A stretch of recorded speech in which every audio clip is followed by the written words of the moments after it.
Just I mean, immune to I it at this might have point. noticed. I might have noticed it like in the moment, but I certainly didn't think, "Oh, this is really annoying." That's okay then.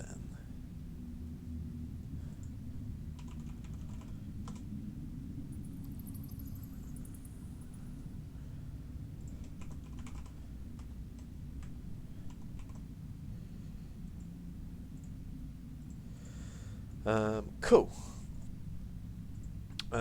Yeah, so last session we picked back up inside of this cave system. You took a short rest, and some of your party attuned to some magic items. So Z attuned to the wand of snowballs, Carl to the shield of resistance that was found in the cave back in Neelam's Grove, and Warforged attuned to the heart of cinnamon. Following that, you explored further into the cave system. You came across a few packs of those needle blights you'd encountered previously. Um, Always in smaller groups of like 2 to 4 of them, nothing too major. I think they all went pretty smoothly, other than one where Warforged ran ahead unstealthily and got crit hit, possibly, I think, for a ton of damage. Otherwise, relatively smoothly. Eventually made it right to the sort of deepest parts of this cave system, where you found a large bonfire with a number of those large sort of awakened solstice trees, almost sort of dancing around it, accompanied by some more of these festive needle blights. Z used their single use of Cone of Cold for a depressingly low damage roll, if I recall. It's like 23 from 8d8 or something. But yeah, you fought your way through and was able to defeat 4 of those solstice trees, as well as a number of needle blights. At which point, this elven druid, it seems, made their presence known. They are surrounded by this sort of darkness. It's almost as if the light around them is being pulled into them at all times, and it's just sort of like this darkness that surrounds them. And they also summoned a large fire elemental out of the bonfire itself. From that point onwards, the fight got somewhat tougher. And we pick up with 2 members of your party unconscious currently. Yeah, so we are at the top of round 11. It is Z's turn. Z is unconscious, so I am going to roll a death save for them. Hey. And I guess that'll be it for Z's turn. Warforged, you are conscious of 1 hit point. What would you like to do? I am Warforged.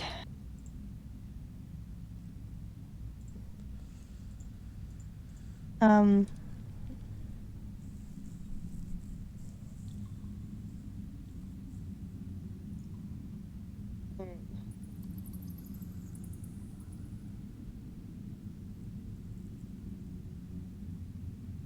Eldritch Blast is still not fixed. I need one thing to be updated for that. So if you just roll, you can roll roll d20 for me. You've got a +6 on your attack. That is 11. That is a miss. Oh. I'm Okay, afraid. that's my turn. Nothing else you want to do? Bonus actions, movement, anything like that? No. Seems brave. I like it. Okay. It is the turn then of this fire elemental. Fire elemental will move up to this elf that is standing near them, and will swing a fiery touch at them,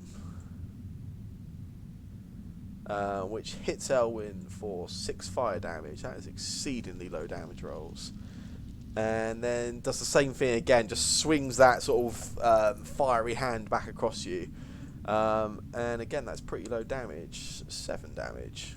So yeah, Elwyn, you get hit twice by these sort of flaming hands, but apparently you are not too bothered by the heat and don't take all that much damage.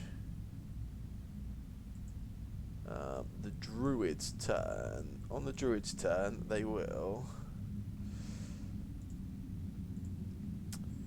Yeah, feeling pretty bold. They step down towards you, Elwyn, towards you, Warforged, and you see this large sort of they've got like a large, almost like a quarterstaff. It looks like it's made out of a large femur of some kind of creature's sort of skeletal structure, and they just swing this across, trying to swing it across your body, and that does hit at 19. 3 damage, which is enough to knock you unconscious.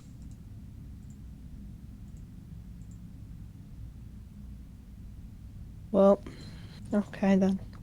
And then they will... Yeah, then as a bonus action, that same weapon that they just hit you with, they then just lift... Have I just done? Whoa. Yeah, that weapon, they sort of lift it up above their head, and they let out like this kind of roar, almost like a celebration, and cast Shillelagh, empowering this weapon. Cool. Elwyn, it's your turn. Get an opportunity attack on me. Yeah, opportunity attack for the elemental. Let's have a look. That misses.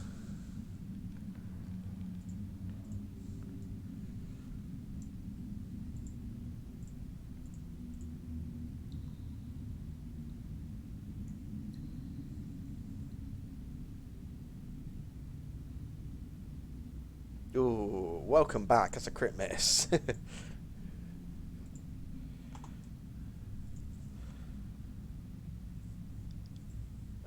Anything else you would like to do? I don't think I can do anything else. That's cool. Yeah, I think you're out of spell slots and stuff, aren't you, anyway? Cool. Okie dokie. Carl, don't believe has joined us yet, so I guess you guys are the party. What would you like Carl to do? Carl's on 1 hit point currently. Has 3 superiority die. Ray of Frost as a cantrip.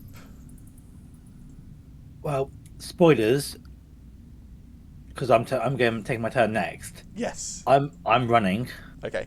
because otherwise we're going to TPK because we haven't even got halfway with both these things. And if we all go unconscious, we're just going to die. So, and I'm pretty sure that Phil said something about running as well. Mm-hmm. Which is why I bring this up. Carl is in favour of running like the wind. It's a direct quote from Phil.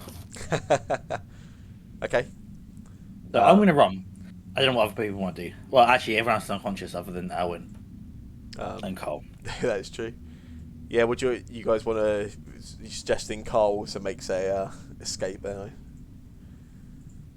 I know last turn Carl was carrying the Oakin. I don't know what do you guys want to do with your 3 unconscious party members. Well, I certainly can't carry anything. I don't know how strong. I don't know how easy it is for him to drag people along. Carl can carry someone, but he certainly couldn't dash with someone.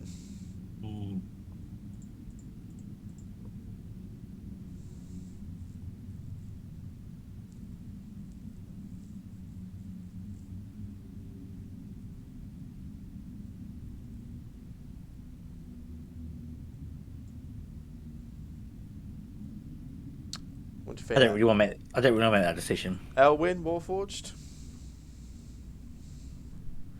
I don't know. Someone else should make that decision. Okay, I will, in that case, on Phil's behalf, I will make a middle of the road decision to send a cantrip at one of the creatures of your choice, and then to carry Leokin a little further out. Who do you prefer the Ray of Frost goes at, I suppose? No, I really hate you.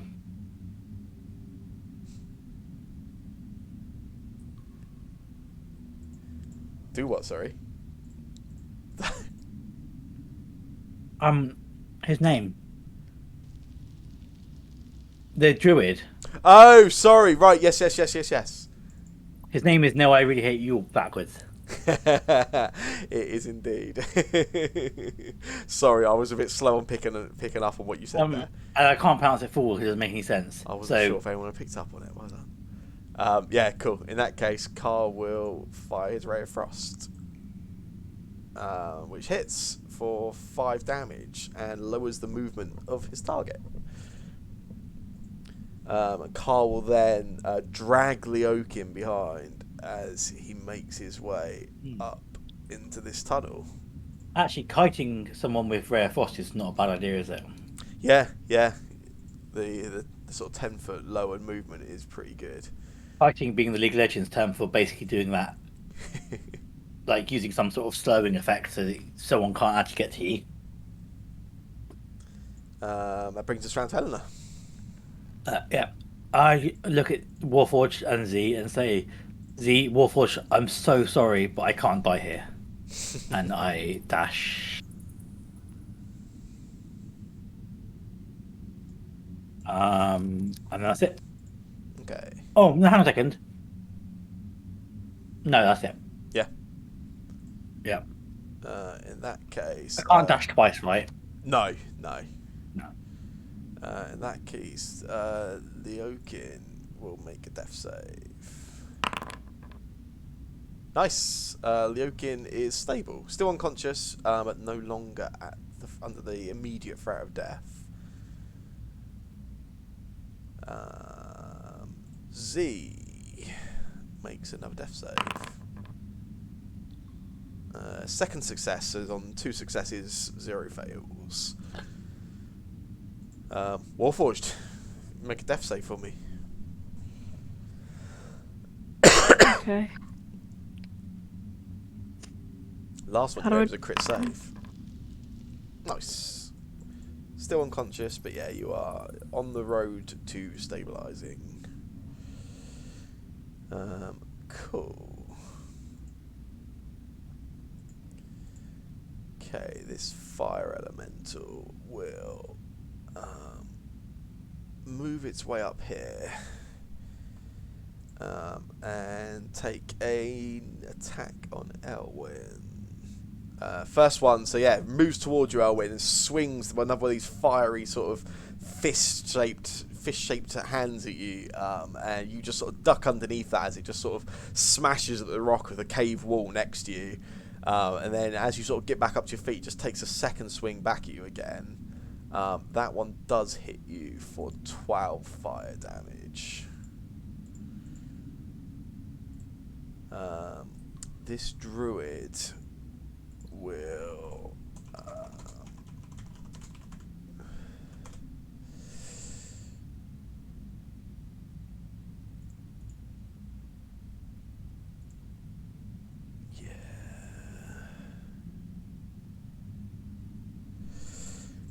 yeah, the druid just that large femur bone staff again just lifts it up, standing over your body, Warforged, and just slams it down against you, which is automatically a hit because you are unconscious, and basically gives you 1 failed death save.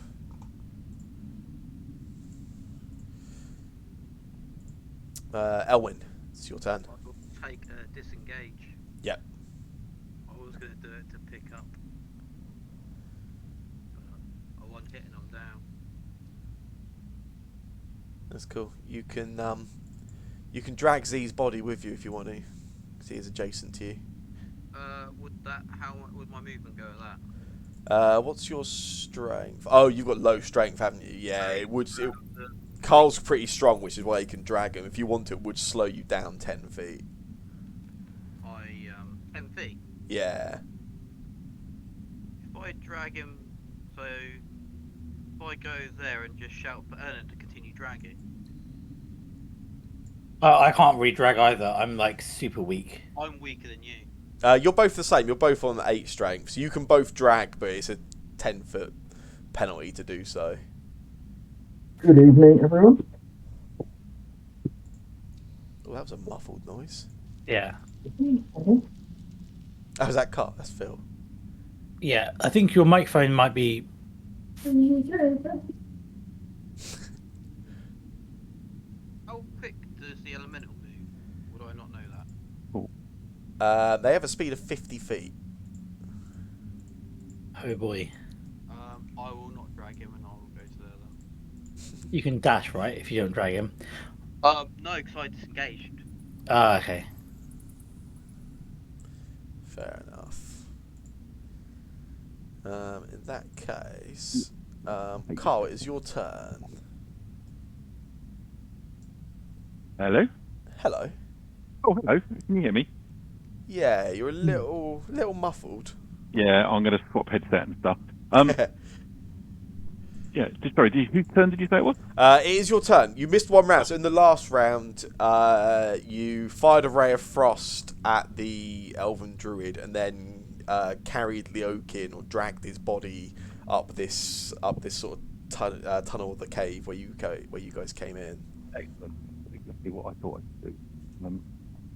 3 seconds while I get Foundry logged in, and then I will. I think the gist is going to be fire a ray of frost and run, probably. Or just run if I can't see anyone to fire a ray of frost at. And then I'll swap headset. That's basically what we did for you. Yeah, that makes a lot of sense. Right, it's just loading. That's exciting.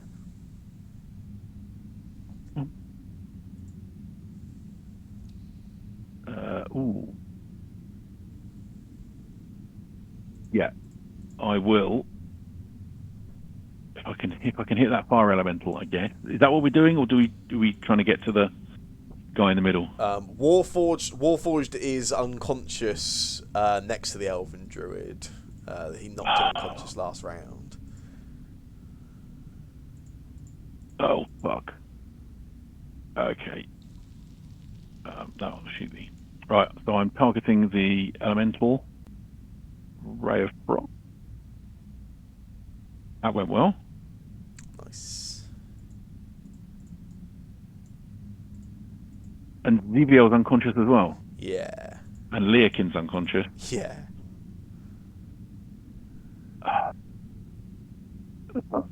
Carry on dragging Leokin.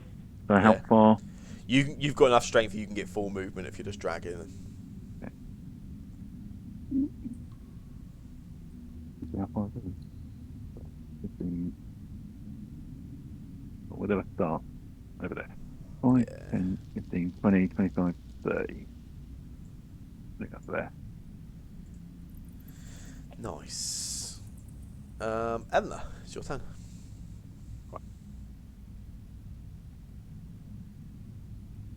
Yep. I run 30 feet to there, and take the dash action and run 10 more foot to there, and then up to 60 foot.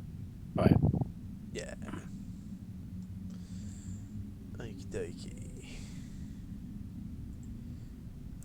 Leokin is unconscious but is stable, so it doesn't have to make death save. Z makes death save.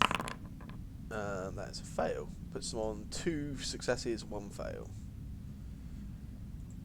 Warforged, another death save for you, please.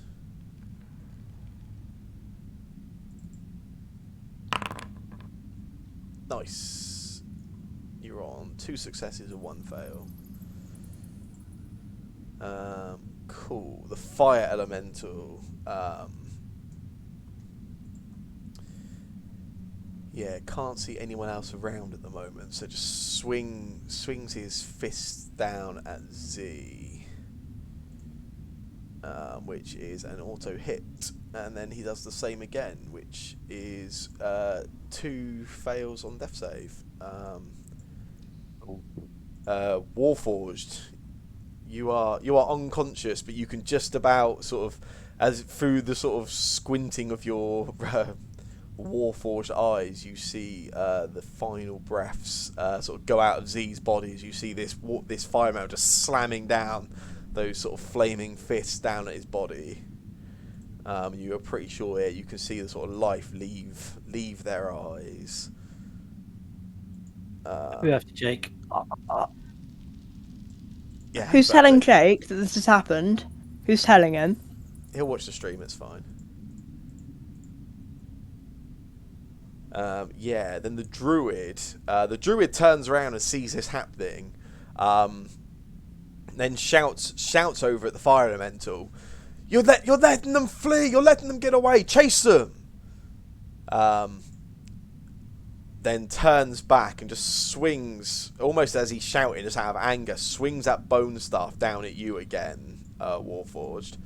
You're unconscious. It's an automatic hit to give you another death save fail. So you're on 2 successes, 2 fails.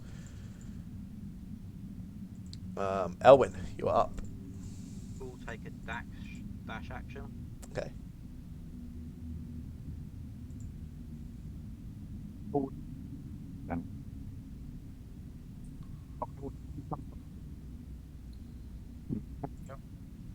Nice.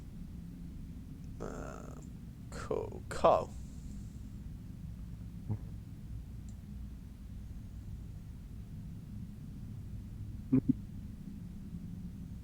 With the blow of the elemental, I've got to keep going. So, 30 feet, and then I can dash, can't I? If you're dragging, you can't. All right. Okay. In which case that will do. In which case I will hold a ray of frost in case someone comes into view behind me. Yeah. Cool. Okay, and that'll do. Okay. Edna. Oh, yep. You just see me. I look back as I sort of come around the corner and say, like, "Good, you're following. I can't die here," and then just keep running. Yeah. That's cool. Leokin is stable and unconscious. Z is dead.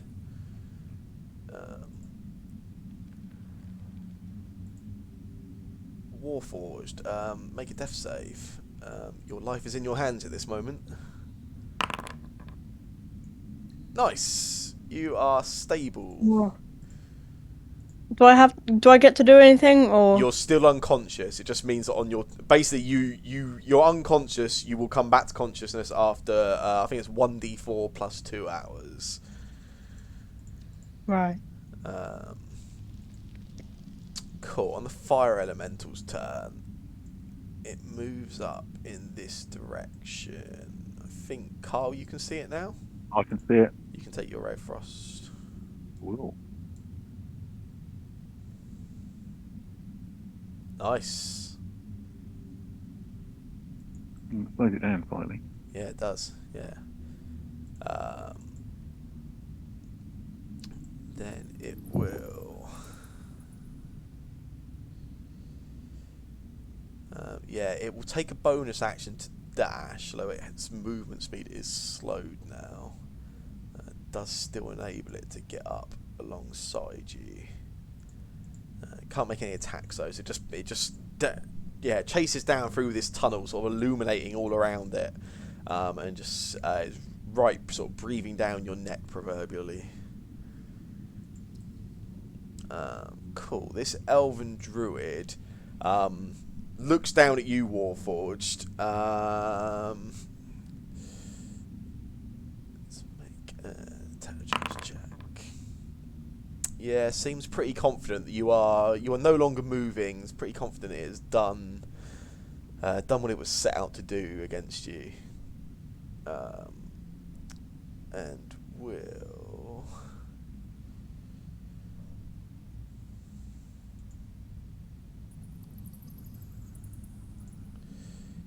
Yeah, it starts dashing up in this direction.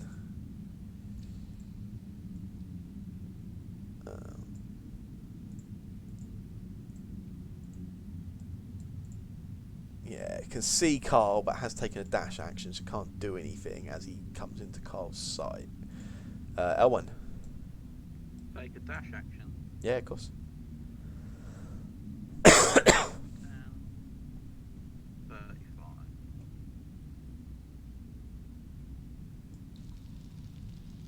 Cool. Carl, you have this fire elemental breathing down your neck.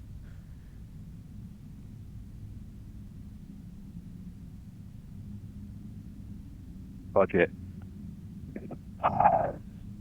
Right. Taking a little bit of time just to gently put Leokin against the wall. Then draw my longsword and I'm going to try and fight it back.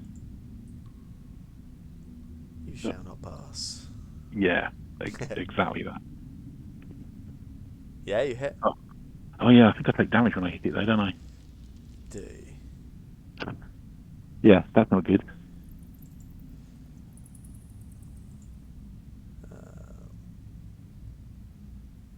Because I think I'm now unconscious. Yeah, it does do 10 fire damage to you. Yeah, I'm not going to take 10. Yeah, you take 1 and you fall unconscious. Yeah.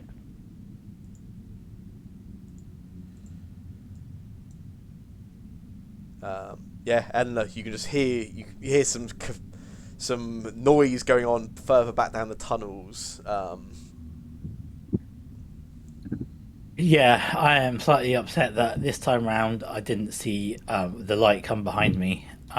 But there's no time to spare. Just keep running. Mm-hmm. I'm done. Oaken stable. Warforged, you are stable. Cool. This elemental steps over you, Carl, and starts dashing forward. And yeah, dashes chasing down. It isn't able to quite reach you, Elwyn. You are 10 feet out of its reach as it dashes down this tunnel towards you. The elf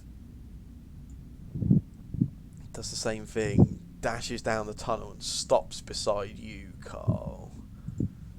Elwyn, it's your turn.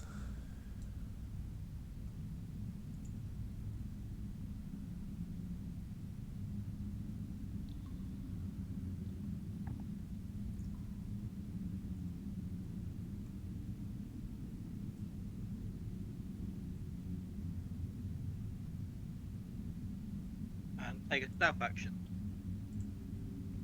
Take a what, sorry? Stealth action. I want to try and hide. Yeah, you can try to hide, yeah. Yeah, take a stealth for him.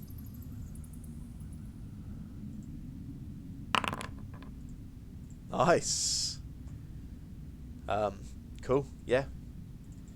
You try to hide in with the cave wall and looks like you're doing a pretty good job of it. Carl, I'll get you to make a death save on your turn. I can do that. Nice. 17. Easy.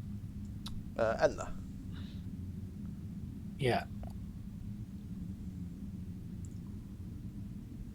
Oh, not 70, sorry, 60. And actually, yeah, I might as well hide for a bonus action as well. Yeah. Not very well. Cool. I'm done. Okay. The Oaken is stable.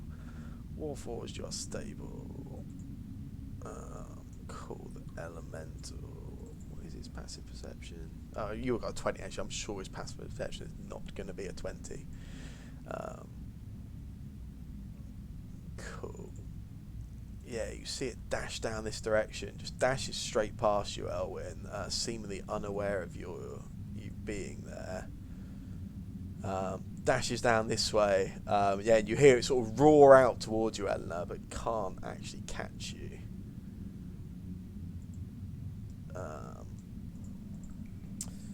Yeah, the druid stands over Carl and smashes that smashes the bone staff down, giving Carl 1 fail on the death saves.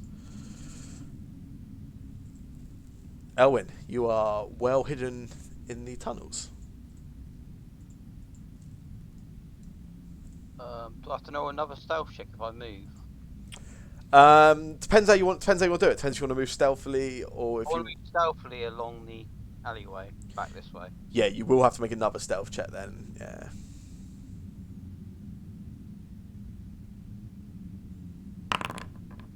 Nice. You are blending in.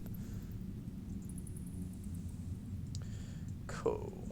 That's it for you, isn't it? Carl, I'll get you to make another death save for me. I'd like to make another death save. Nice. Yeah. 20 would have been nice. Almost. Eleanor.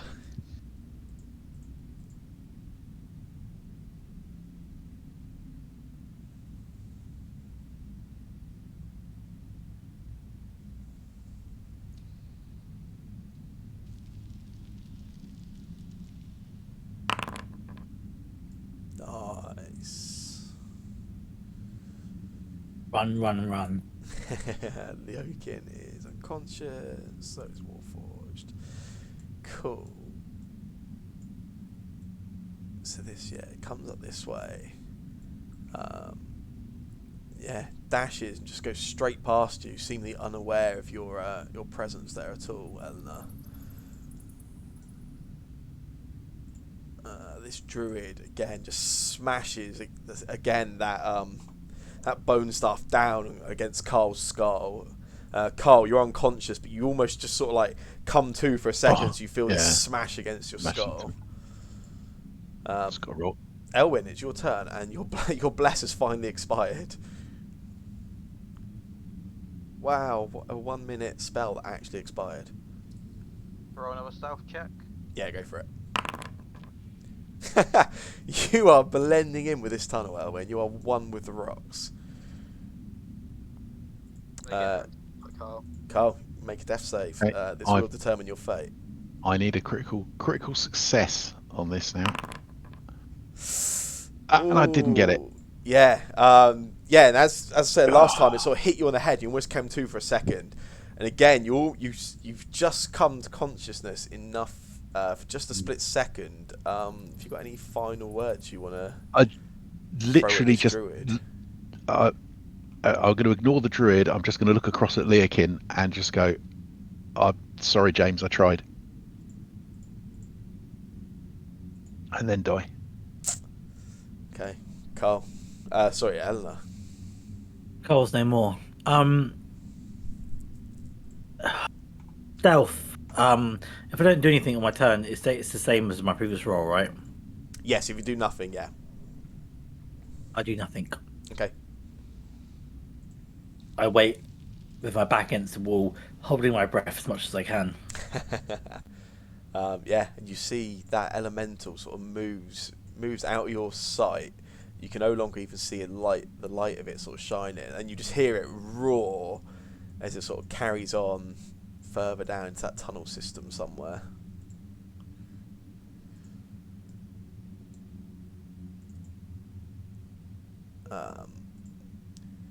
This druid stands over you, Carl.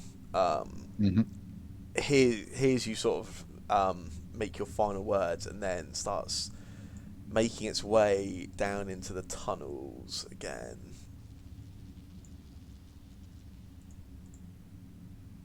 Elwyn, it's your turn.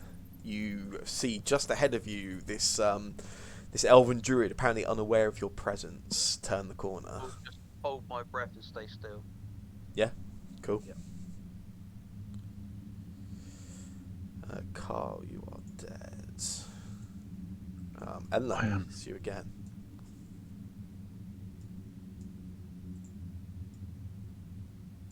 Yes, this time I'm going to begin creep, sort of coming up. I'm going to come to here, to there, which is my full movement. So I can see some light here, but not necessarily the source of. Yeah, you can see some light at the end of that tunnel where you are at the moment. Okay, yeah, but I think I know what it is. So I'm going to go here, just risk it. Well, can I just... Yeah. I basically want to go to there, I guess. But I just see it, and then I'll stop there and stealth. Yeah. Ooh. Oh shit. Okay. Yeah, you sort of pull up to that point, hold your stop as you see the edge of that fire elemental, and sort of pull up against the edge of the tunnel wall. But you hit a bit of the rock that must be sort of loose, and you hear this sort of crumbling a rock behind you. You're almost able to stop and hold the rock still behind your shoulder for a second, and then a couple of them fall to the ground, and you hear this sort of roar from the fire elemental.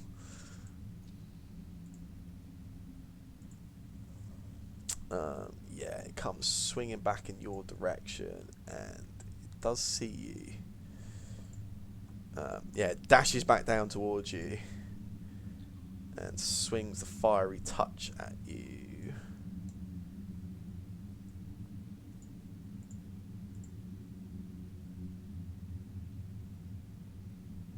One second, I'm just thinking. Yeah, that's fine. Shit on it.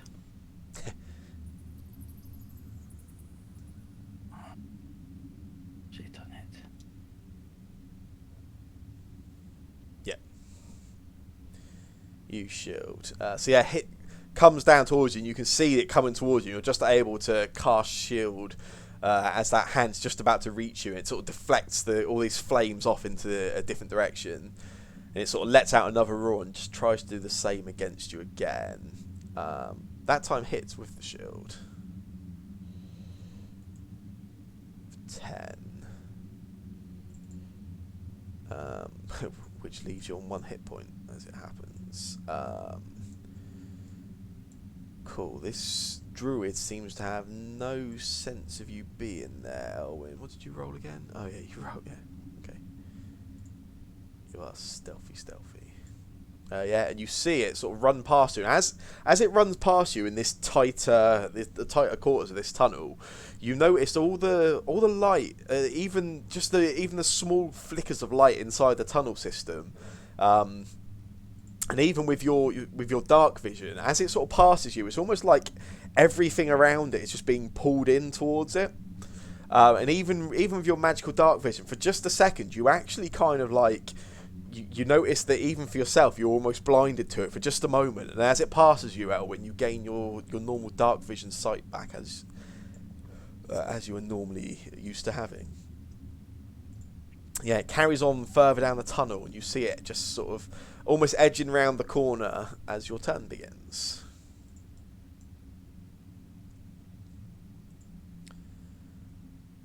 Yeah, as you round the corner there, you can see Leokin and Carl on the floor. Carl's body looks heavily bloodied.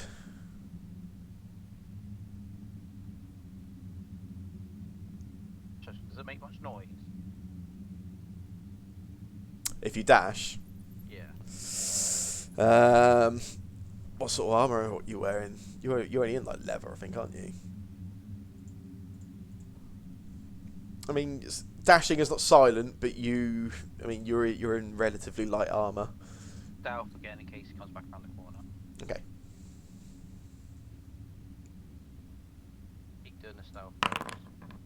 Nice. Got 1 with the cave. The cave. And yeah, your shield drops, and you have this fire elemental stood over you.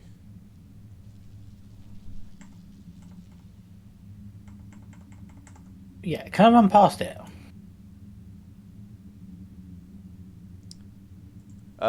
Yeah. Okay, cool. I wasn't sure if I could run through it or not. But it did run through me earlier, so I didn't know.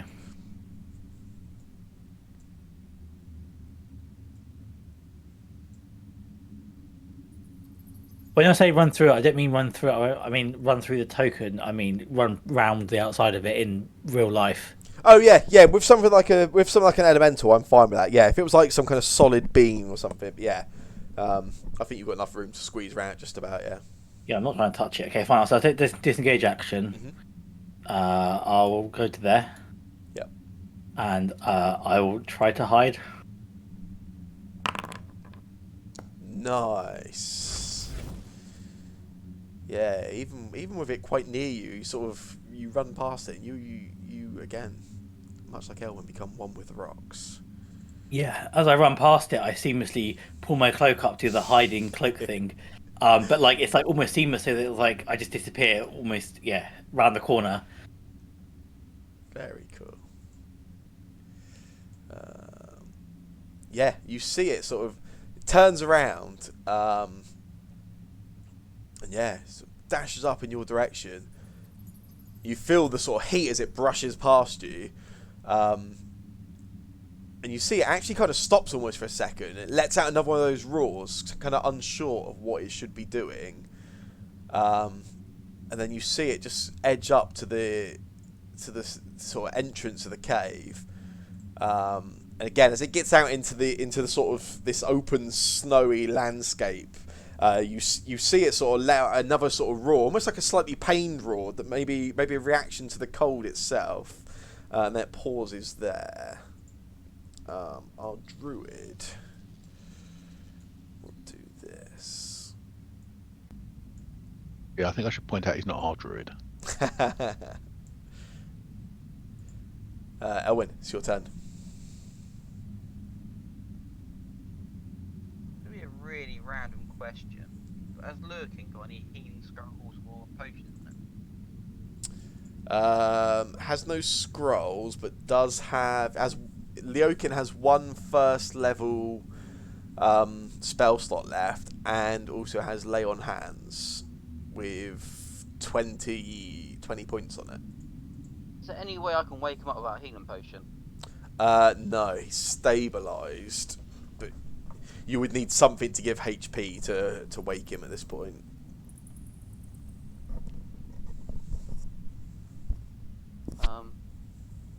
Can I try hiding him? Yeah, well, like hiding him up behind, like say, behind some rocks or something in the cave. Yeah, kind of up behind Carl, and like in the rocks. Okay. So if he does go past it, I think Carl's the only thing there. Yeah. Well, that's a good question. I'll get you to make a survival check for me. Yeah. He's hit good. Yeah. You hide Leokin underneath Carl's limp, lifeless body. As you do so, you've now got a better chance to sort of notice. You sense that Carl has no life in him. It seems that Carl is dead. 10, 20. I've moved 20 so far, right? I love the reactions to start counting. How far can I move? Yeah. Oh. Okay, Carl's dead, so I'm gonna not hide Carl if he's dead. Look at that lovely shield Carl's got. You should maybe grab that. Can I use shields? Carl might have an ulterior motive in that statement. We did come to the slow realization last session when you weren't here that the shield that Carl has got and is attuned to appears to be cursed. All ranged attacks around Carl seem to target Carl, even if they were aimed at someone else. Oh, okay. It has a surprisingly large number of your arrows in it. Oh, can I get my arrows back? Oh, I like it. Yeah, totally. Yeah. Thanks for reminding that, Carl. You sort of stand over Carl. And you're able to pull out a bunch of the various arrows that Carl has in his thing currently, and you gain 6 arrows. Let's point out that they're mostly my arrows. I told you she's going to charge you for them. And that's my go on. She won't charge me if she's dead. Eleanor, it's your turn. I am staying exactly where I am. Under my cloak, could I drink a healing potion, or is that too much to make another stealth check? If you want to do it, I will get you to make a stealth check. But considering you got a crit last time, I will let you do that at advantage because you're like very well blended in right now.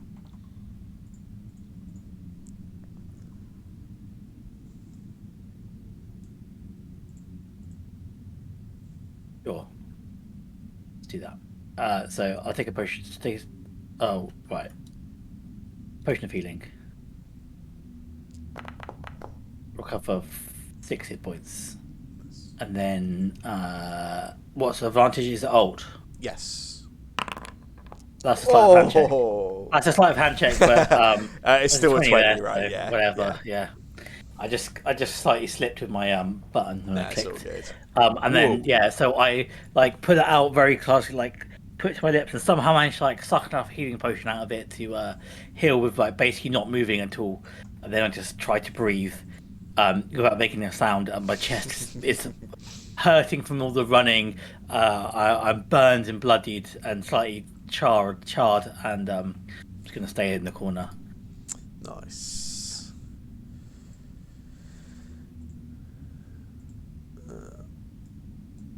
Cool. Yeah. So you can see the fire rental stops now. Seems, as I said last time, it let out that sort of scream. Seems a little bit confused at this point. And you see it almost looks like it is looking around to see what it can sort of pick out, see if it can see anything move around, any footprints, anything like that in that snow.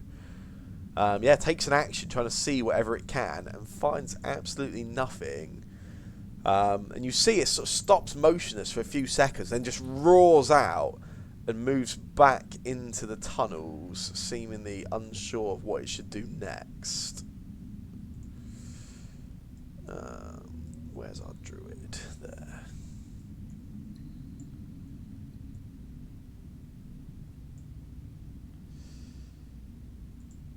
Elwyn, it's your turn.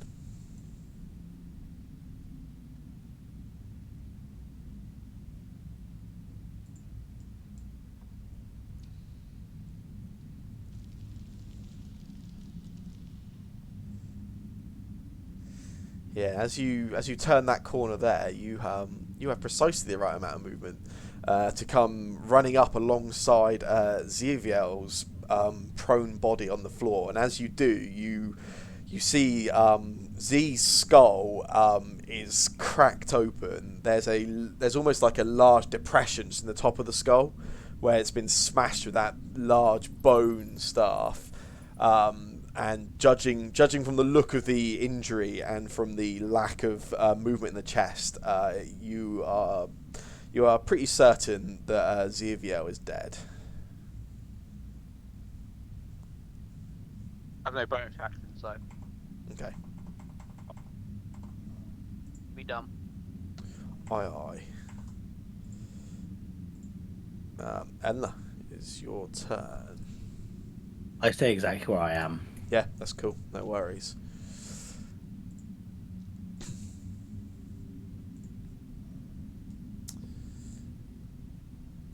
Yeah, this dashes past you, and you see it sort of stops at each of those sort of various paths off the tunnel. It stops at the ones near it, and then it comes down this direction, stops again, and peers off into the darkness. And then again, you just hear another one of these like sort of real guttural sort of roars. You almost like, it's almost like the flames of its body almost sort of jump out and they sort of pierce up and explode as it sort of roars out, and then you see it just round the tunnel, round the corner, back further down into that tunnel. The druid does that.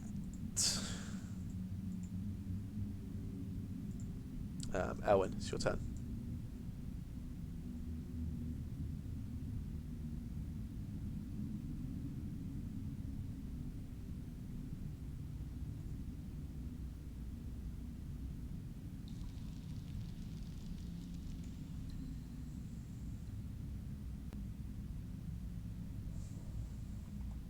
I might meet it because I was much impressed. That's While cool. I'm just going to look through Zero's body at the same time, I'm going to place a hunting trap. Okay. So if anything comes around this corner, hopefully the trap might do some damage to it or stop it from moving. Yeah, no worries. Okay. Cool. And I will take it off me. It means I'm going to be a bit lighter as well. So I'll be setting that up and seeing if he's got any potions or scrolls that I could use to maybe... Oh, you're looting Z's body. It's what Z would have wanted. As he would have wanted, yeah. Yeah, the notable items Z has currently, there are 2 spell scrolls, one for Death Ward, one for Fire Shield, and also the Wand of Snowballs. Oh, so nothing really worth me that I could help. I'm looking for something where I could help Forge. Death Ward, Death Ward can stop something from dropping. If they would go to 0 hit points, they go to 1 instead. it's useful before they're on 0, not once they're on 0, unfortunately. Yeah, I know that. So I'll just set the hunting trap up and then use the rest of my movement. Yeah, no worries. That's cool. So Zeal will be good. I get to Warforge. Yeah, you come up alongside Warforge, and again, as you come up alongside Warshaw's body, again, there's no movement in the chest, but then you've come to expect that from Warforged. But you do. Okay, make a perception check quick for me, Elwyn. Nice, you're on fire with your rolls tonight. Yeah, although there's no movement at Warforged's chest and the body is motionless, you just have this sense about you. Warforged looks heavily damaged, but you kind of get just the feeling that Warforged is probably not in the same situation as Z and Carl. Certainly doesn't seem to be dead / defeated / inoperable, however you want to class that for a Warforged. Shall I get rid of my hunting trap for now? Keep it for now, that's alright, we'll sort it out, yeah. That will be my go done. Okay, Ellen, what would you like to do? Yeah, so I had the elemental go off this way, right? And I can't see it anymore. Can't see any light, no. I bug the hell out of there, and I'll take a stealth check. I'll take a stealth roll if I can to try and hide amongst the trees. I mean, I'm not stood next to any particular trees there, but you know what I mean? Hide amongst the trees and... Nice, yeah. So you sort of dash out of the entrance of the cave itself, and as you sort of get out there now, you can see this sort of like snowstorm has picked up a fair bit, and there's like snow whipping all around. You can see as the fire elemental, as it ran out there, sort of screamed out when it did previously in the cold. And yeah, this snowstorm appears to be getting stronger and stronger. You can just sort of see as it's as when you guys arrived, there was like a light snowfall, and it slowly got stronger and stronger. It's probably not far off blizzard territory at this point. There's Leokin. Cool. At the end of this round, that storm carries on picking up, Eleanor. And it gets to the point, actually, you almost start to struggle to see. Can I get you to make a perception check for me quickly?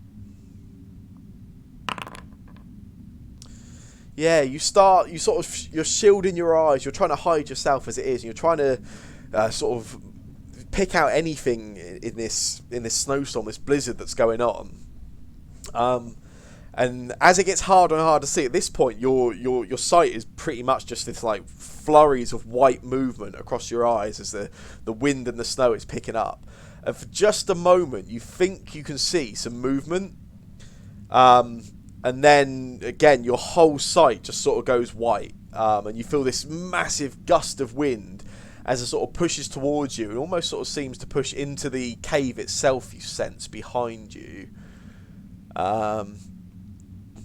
Then, 1 second.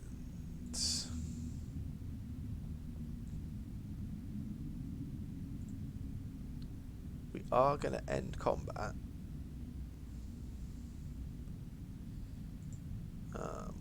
There is some pretty sizable XP in that for those of you that survived.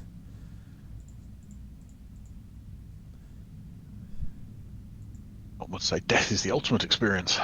Exactly.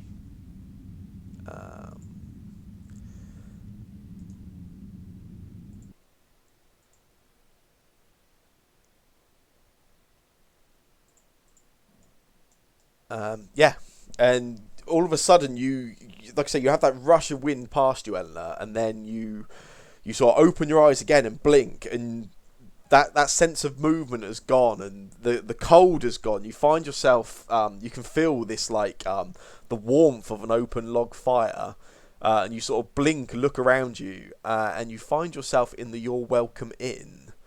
And you notice you're sort of sat at the table in the middle of the inn, and as you look around you, all the other members of your party are there as well.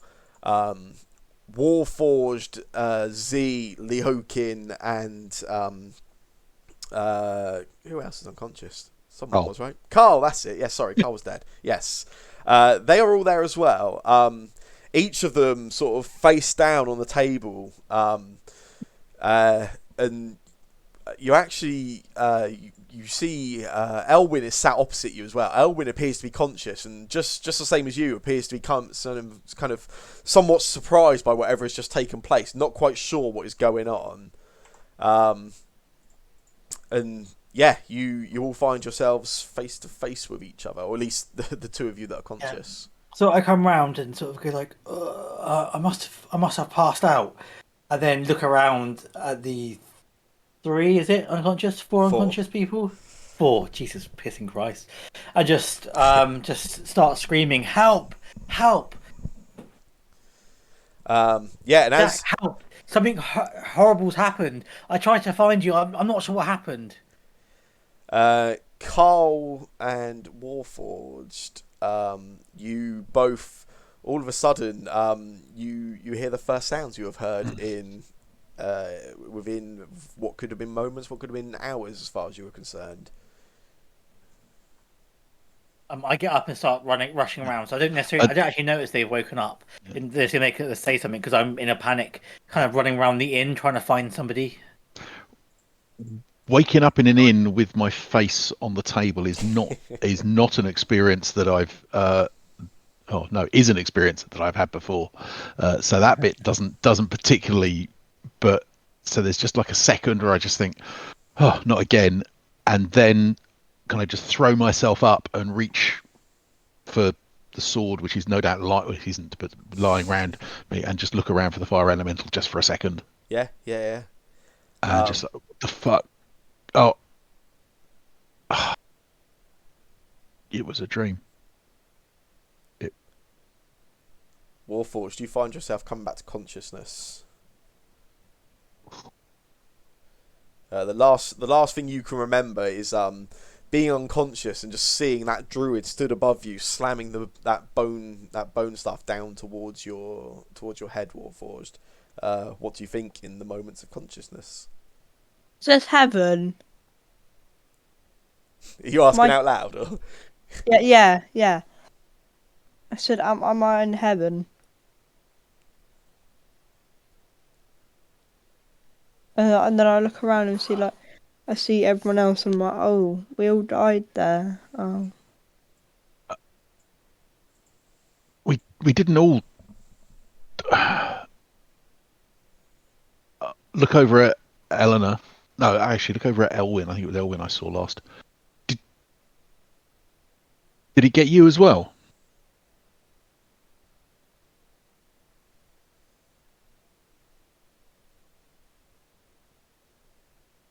Elwyn? Elwyn's on mute because he's weak, Chris. Elwyn says no. He hid and came back to save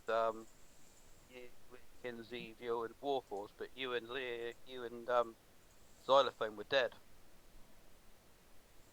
I checked and you were 100% dead.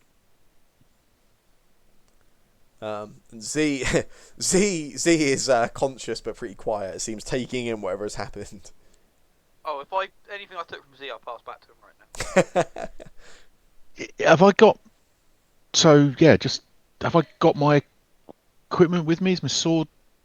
Yeah. Everything you had with you is with you. Your shield is sort of sat just behind you, sort of leaning on the back of the bench. I'll just check myself for any wounds, the burns from the fire elemental. There's your body, your muscles is quite sore. You do have some sort of cuts and wounds, like just all over your sort of face, your neck, and that. But that sort of last blow that just for a second you came to conscious for, head feels really sore where that bone staff landed. But yeah, no blood there, no obvious wound from that. Is there any on the table in front of us? Is there any drink left? No.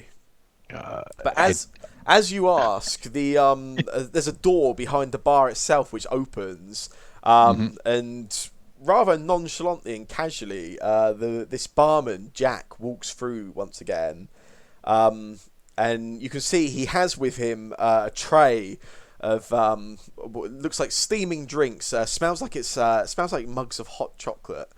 And he sort of looks at each of you and says, perhaps I got it wrong this time. Perhaps you were not ready for the trials of Winterworld. And you see he sort of walks over and puts this tray down, and sort of gestures for you all to help yourselves. So I'm not at the table, right? I'm running around looking for him. So when the second I see him come out, I'm going to go up to him after you put it down and sort of just be like, "What did you do to us?" Really quite angry. I intervened. I saved you. If you want to call it that. Why did you bring us here with that, whoever that was, trying to kill us? Eluetta. Yes. Long time trouble, and every winter solstice I bring adventurers from other planes, other realms here, hoping that someone will fix that mistake to solve this. And sadly, it never quite works. But you did rather well. Maybe I overestimated in thinking that you could do this, but you got further than most. What is this? Some sort of sick game? These people, when I point to the people, and at this point I finally realise that they've come round and are okay, and I just take a second and go, oh, "You're okay." These people have been put through hell in this, whatever this is, for you. And you see, Jack looks at you almost a little sort of like, he looks like almost like quite puzzled, confused, like, why would you have such an issue with this? Like, there's clearly this sort of like, almost like a sense of disconnect between the value of a life even. Seems rather confused about why you would be in any way upset by this whole situation. And he sort of eyes you up and down. And he says, everyone is fine. You're all in one piece. I point to my brain Mm-hmm. and say, scars aren't just external. And again, he sort of... I don't know that anyone has died, but I certainly saw some shit. He sort of looks at you again, and again, so almost narrows the eyes a little bit, clearly doesn't really seem to grasp the point you're making at all. And then almost sort of like slightly dismissive, slightly whimsical, just sort of turns around himself, and almost like with a bit of a skip and a hop, sort of moves over towards the bar, and you see reaching down behind the bar, sort of reaching over the top of the wood, almost looking for something, and then pulls out this sack and turns back, and says, "Well, I guess that's the end of your stay in Winterworld. Apparently, some of you did not enjoy the whimsiness of Winterworld and the solstice as much as others." Whimsy. There was some whimsy at the start, granted. That was quite nice. But then we were almost murdered. I saw my friend burnt and bloodied in front of me, unconscious, dead. Not dead, unconscious. I ran for my life. That's not whimsy. Jack, how old are you? Mr. Lord of the Realm. And you see almost like, you can almost see mentally as he sort of like starts counting up and goes, how old is time itself?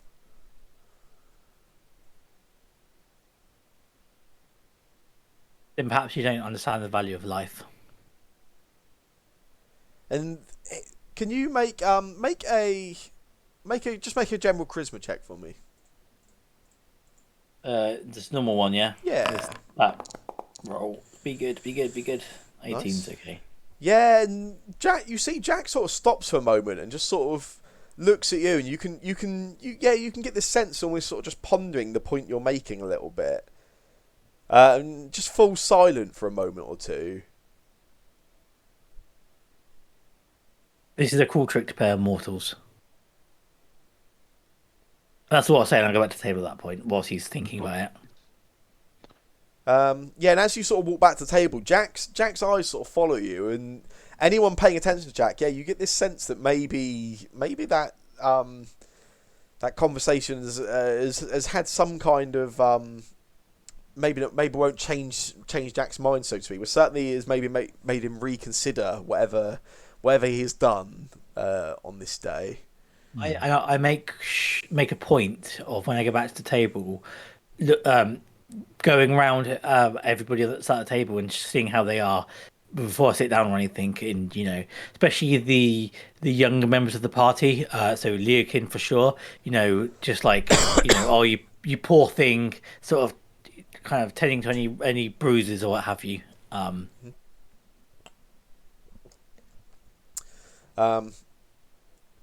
Yeah, and you see Jack watches on for sort of a few seconds whilst this is all going on.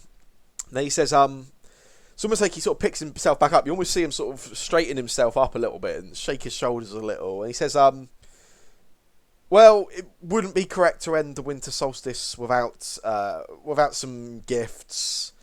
That's the way we normally do it when it's happy around here.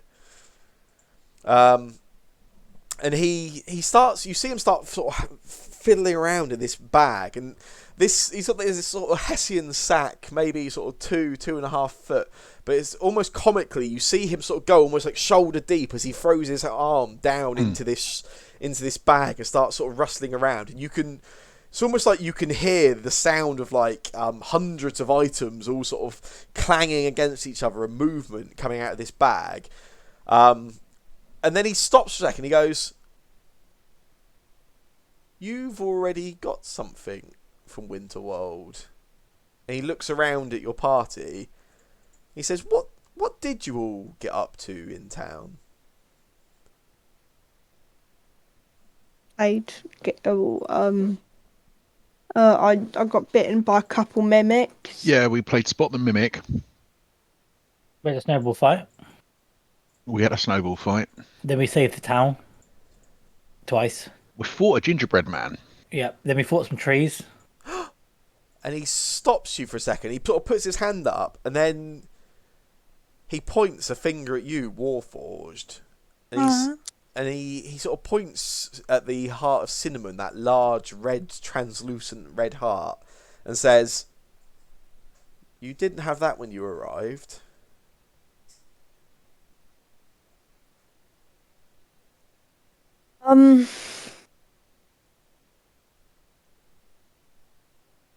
Wait, didn't we kill the big gingerbread to get that? That came from the gingerbread thing. Yeah, I killed the gingerbread thing. Well, we killed the gingerbread thing, and I got it. Ah, you've grown somewhat attached to it, it would seem. Yeah. Okay. And you... Watch out. And you see he stops, he points at Z. That wand, the wand by your side on your belt, that looks suspiciously like one from the Snowball Battle Royale we hold.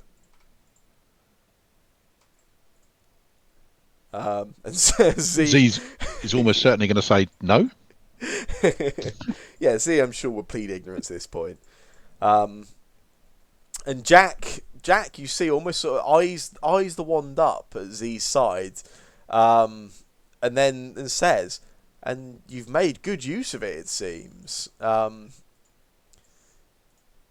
in mind, Z did use the max number of charges on that during the last session. He did indeed. He enjoyed that.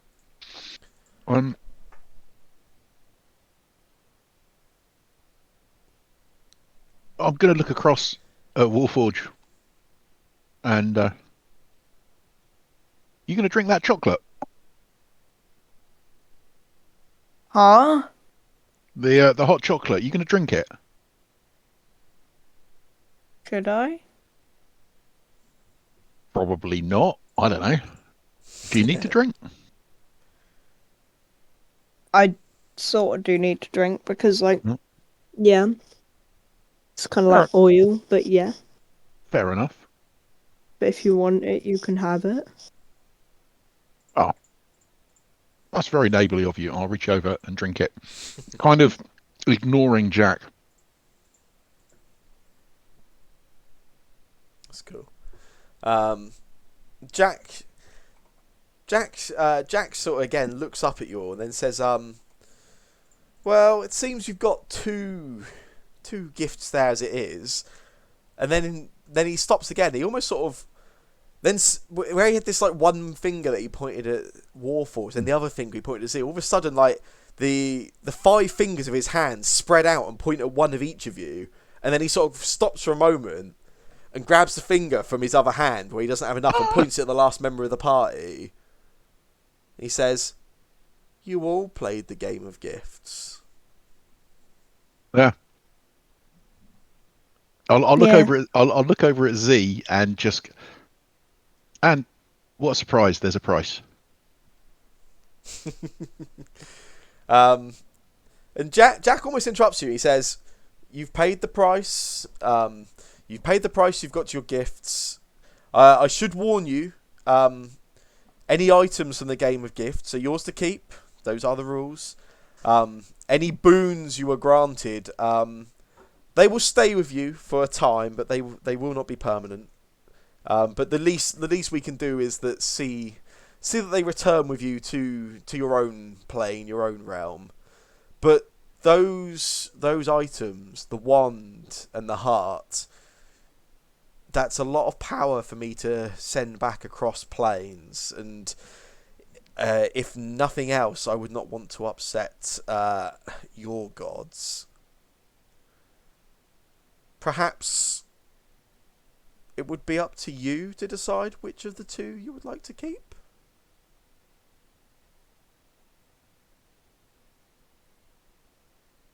Do you not think that we have suffered enough at your hand? I think you have suffered. You feel you have suffered much, but Tyr of all the gods is not one to look lightly on such power to move across planes. What? So out of context, Yes. do I know why he's referencing Tyr in particular? Tyr of the new gods on the plane where Thentos is. Tyr is the I suppose the sort of de facto leader of the new gods. Okay. He's the sort of one that sits highest. Tyr was the one that struck the killing blow when the new gods defeated the old gods. Okay. How many hands do you have? Only one. Cool. The correct number of hands. So Tyr. So it's pretty clear what he's saying, Eleanor. He's saying, how much was your pain? Your pain wasn't worth 2 things. It's worth 1. Go on. Tell him how much your pain was worth. 2 things. In fact, more. I'm mostly...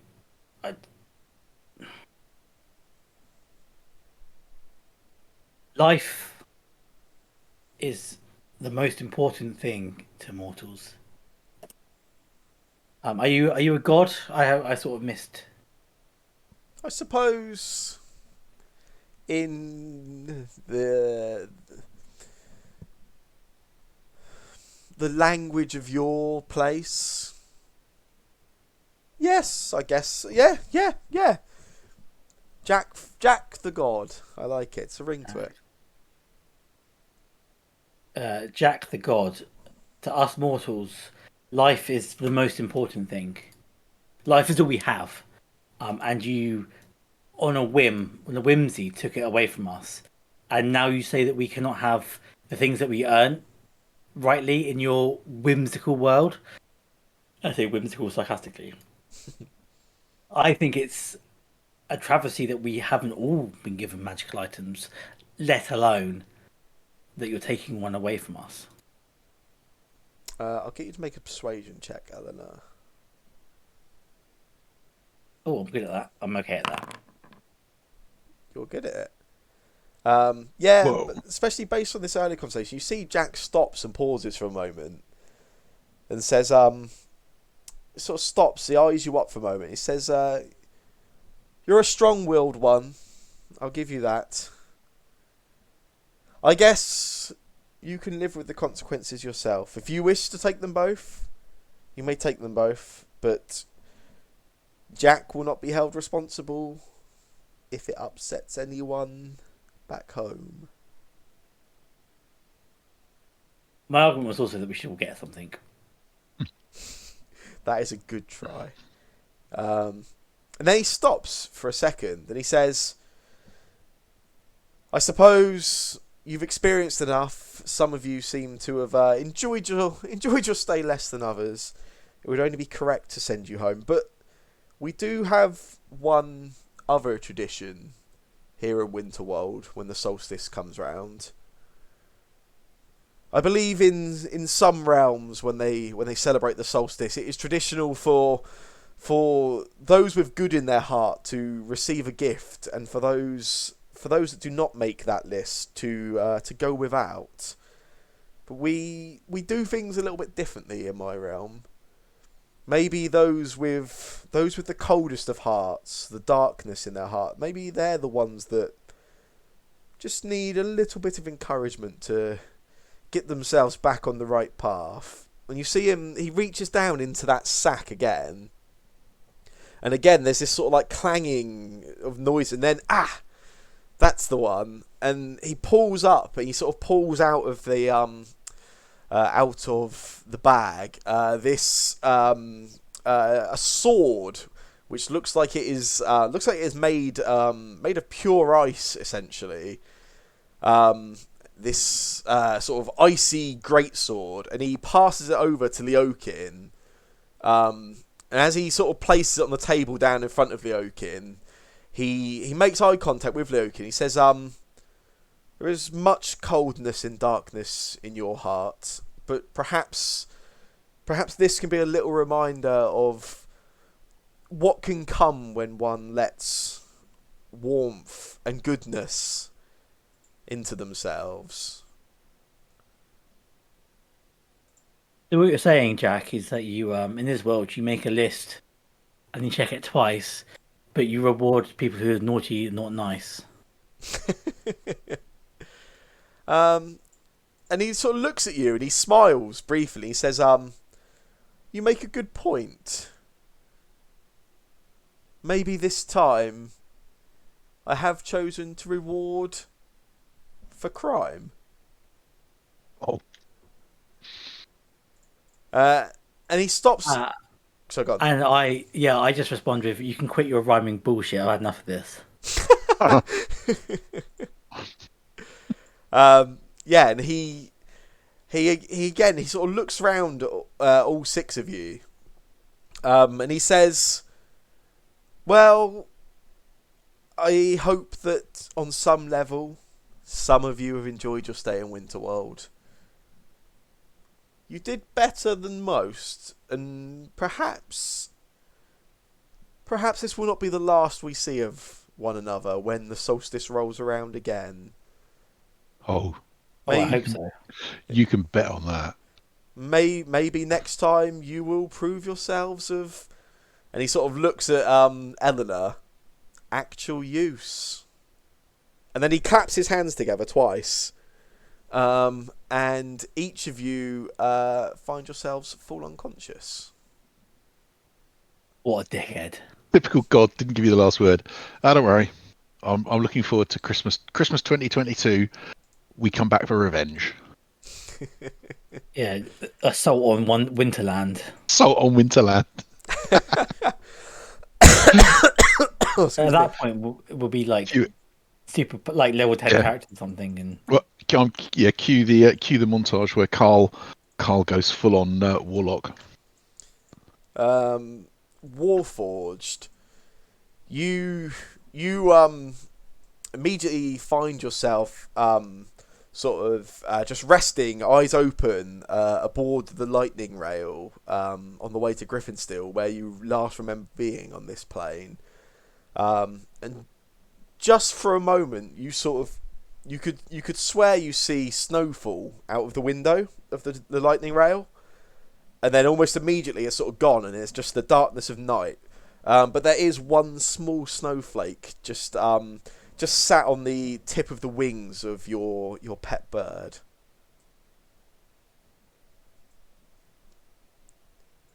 Am I still asleep? Yeah, anyone that was asleep is asleep at this point. We come to around 5:30 in the morning. Those of you that were aboard the lightning rail are sort of woken up by the conductor is sort of going up and starts to wake anyone, sort of politely wake up anyone that is sleeping in the carriages, and lets them know that we're nearing Griffinsteel now. We'll be pulling into the city in about 20 minutes. When I wake up, I just look to my fellow travelling companions and just say, I had the weirdest dream. Warforged? Yeah. Any response? You are on the lightning rail currently with Eleanor and Z. Oh, am I? You are. Oh. I completely forgot. Sorry. I thought it was like someone else that was on the lightning rail. No, it was you, me and Z. Yeah. Oh. Right. Okay. You may not have been here actually. No, I wasn't here. Nothing?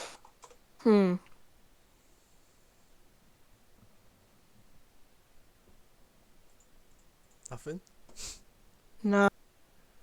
Okay. Fair. Sorry. That's cool. Wait, so I wake up and say I had the weirdest dream, and you just blank me. Oh. I'm like I just don't understand. Like, I say, was it a dream? Yeah, I just I don't know. It must have been. I don't know. I must have been worried about Leokin and what he said before we left. It's just this really weird dream that you were in danger and you got a sword and I think it was cold. Would I have like? Would I perfectly remember what happened in that place? Well, not perfectly. You have remember. absolute memory, and you are aware you still have the heart of cinnamon on you, and you are still attuned to it. I say, did in that dream did all of us kill a massive gingerbread man? What? Yeah, I did. I sleep talk? Sorry, I've been told I did that sometimes. I kind of like I don't know if I'll be able to, but I show him the heart.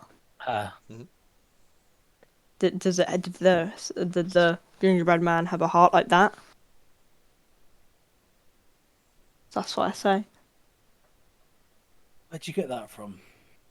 Maybe I've seen it. Maybe that's what I was dreaming about. Yeah, you know how like when you dream, you see things in real life.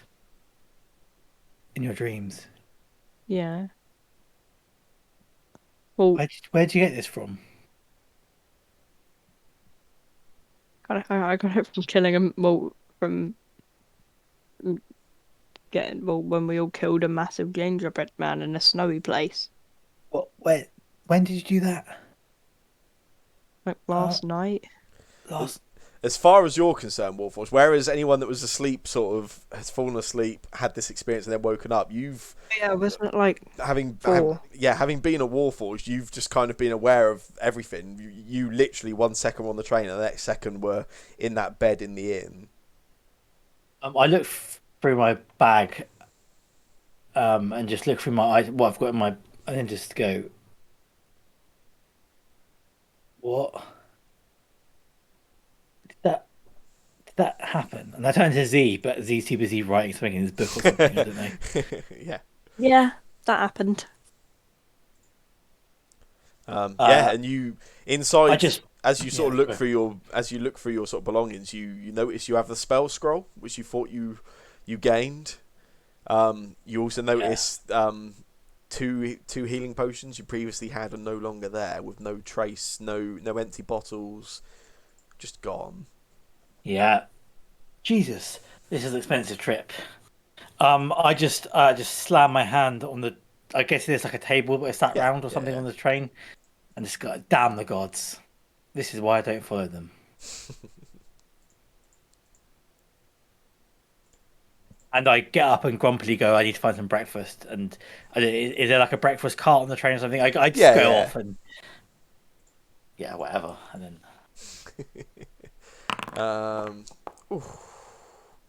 That's horrific. I'll tell you what, rather than me doing it, let me give you a better chance. Elect somebody from your party to roll a d4 for me. Then I'd have to take the blame for the result. Oh, who's gonna do it? just how many days it takes for our things to run out. It will be, yes. Oh, okay. Apparently, I'm doing it. Go for it, Warforged. 1d4. I don't remember what a D4. That's a D10. Oh, you can roll that if you want. Okay, I'll roll the D4. I'm at D10. Nice. So Yay. any of the Nice as well. temporary boon effects that you gained from the game of gifts will last for 4 days back in this plane. However, anything you gained from the anything you gained that was from the drinks that Jack gave you for free, you no longer seem to have access to those abilities. Okay. So yeah, sadly, Carl, you no longer have Ray of Frost. Yeah, I can. That's not a surprise. That is something for you to deal with, I guess. Yeah, those of you that are back in the forest still, so that would be Z. Was it Z, Elwyn, and Leokin? You will find yourselves slowly waking up the following morning. It's Carl because Z's on the train. Sorry, yeah, I said the wrong way around. Didn't I? We are basically twins. It's very hard to tell two apart. Almost identical. Pretty much the same kind of conversation. You know, wake up. Do I ache? Like I ached in Every welcome morning. well, that's also true. No, you feel pretty good. In fact, I should have done that. I kind of forgot to do it. Everybody can gain the benefits of a long rest. Long rest. That's good because apparently I've only got 1 hit point. Hey, that feels better. Well, the what's it called supposed to give you a long rest? The chocolates. Yes, and I totally forgot to do it during the. Well, no, it's mostly because I just had a go at him instead, so it's kind of my fault. Yes. Yeah, same sort of. Oh, this. I just had the weirdest dream. Elwyn. I search Cole's head to see if there's any like holes in it. Yeah. Hey, Absolutely. hey! Just because we're almost alone in this cave, just. Yeah, have I? So the scars from the fire elemental.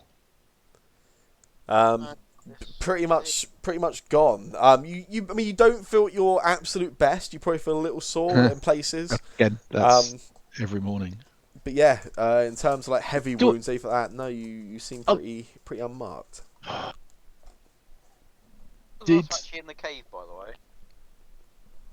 It's me, you, Leokin, I think. Yeah. Has Leokin got an ice sword with him now? Yeah, Leokin. Leokin is still locked in the lavy. Yeah. Oh God. But finds just on the floor alongside himself. a Frostbrand greatsword. Hmm. Who locked Leakin where? Leakin locked himself in the loo. Yeah. You might not have been there. In fact, did you watch the video back? I got to the bit where you fought a troll. Okay. So it turns out Leakin's evil, and he likes to steal stuff from everybody. And he got upset and then locked stuff in the toilet. Did he steal from us? Yes. Maybe. Yeah, we're not that we're Remember now. actively aware of.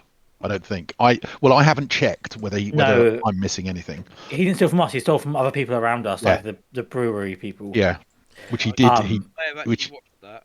I forgot he locked himself. I remember him telling you stuff. Yeah. He told us that. And then... Didn't he blame it on Xylophone's book? He tried to.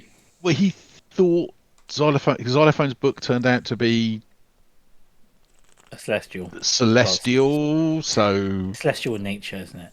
it's all just magic bullshit, isn't it? But yeah, so apparently, so this is partly why Leakin stayed here. Xylophone went off because if Xylophone can leave the forest, then his book's probably not evil. And according to the message we got on the sending stone, he left the forest. So, Okay. Exactly. oh, that's a point. I'll grab the sending stone. Mm-hmm.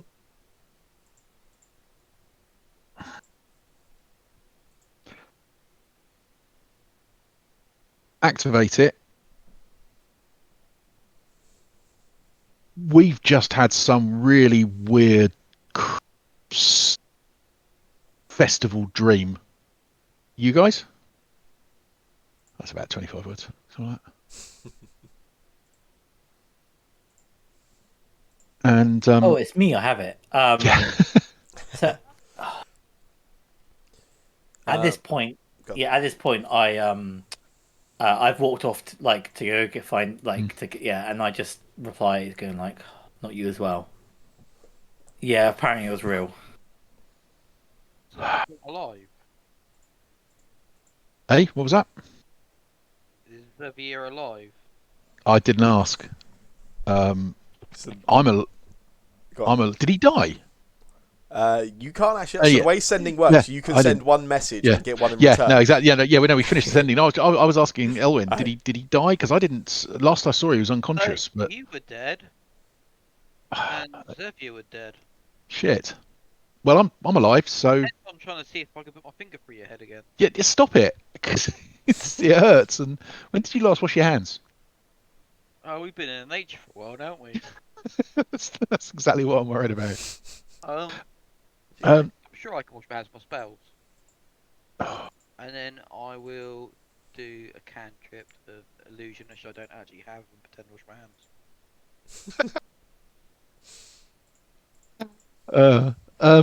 Shit. So I look over at the shield. I guess I can still. Is being attuned to it a feeling? Can I? Yes, you can tell if you're attuned to something. You are attuned to this shield. Yes. Do you want me to have a look at the shield for you? Yeah, go for it. Can I see if I know if the shield is cursed and what it is or anything? Or like an Arcana check or anything? Yeah, you can have a.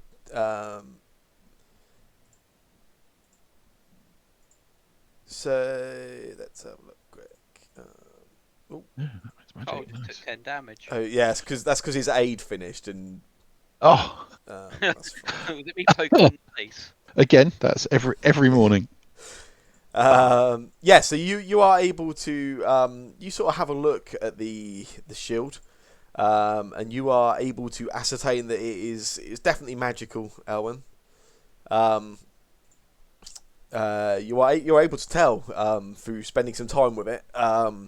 It gives resistance to damage from anyone that is holding it and attuned to it. And yeah, get you to make an Arcana check for me.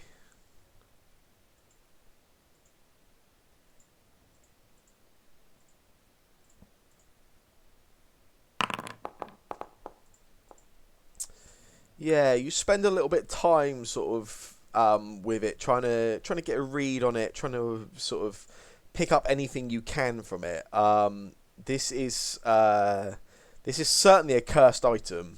There is some kind of bad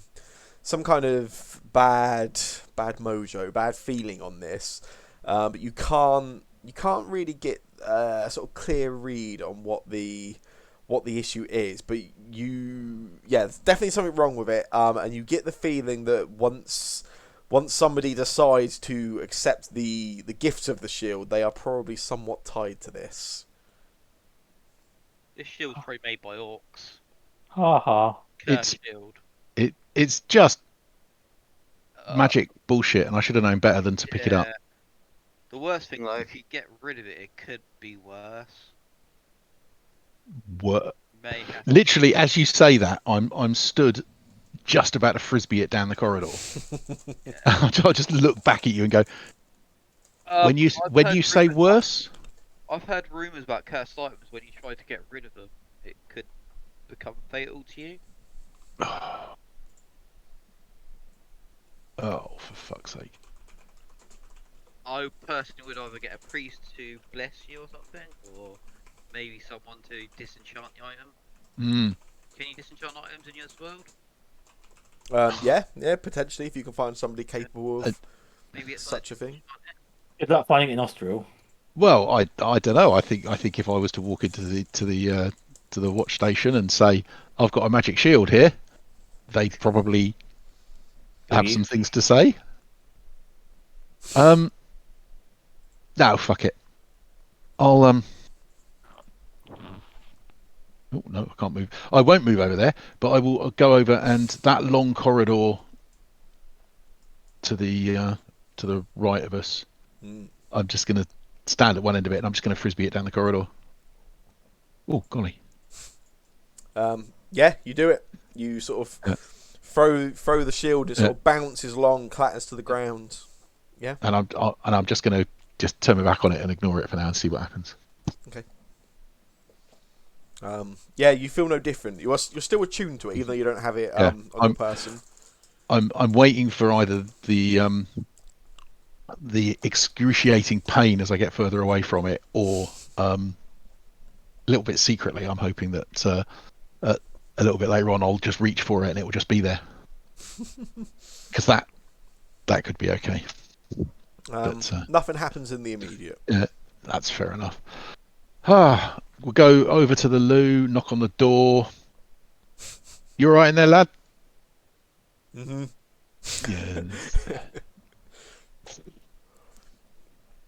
Yeah. Yeah.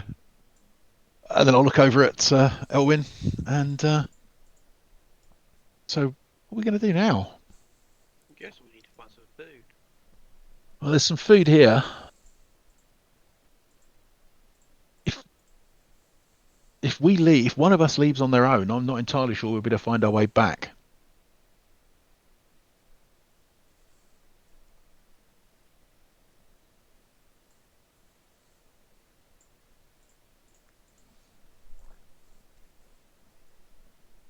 Poses a question. Well, if we leave, we'll just leave together. And maybe just tie string and see what happens. What, to each other? I'm not walking backwards through the forest dragging a log again. Oh Christ! Out of character, what are we doing with Leokin? Where obviously, he's locked himself in the bathroom still for the time being, coming to terms with his being found out as a naughty person, and then his little speech from a deity / fae / god of some type.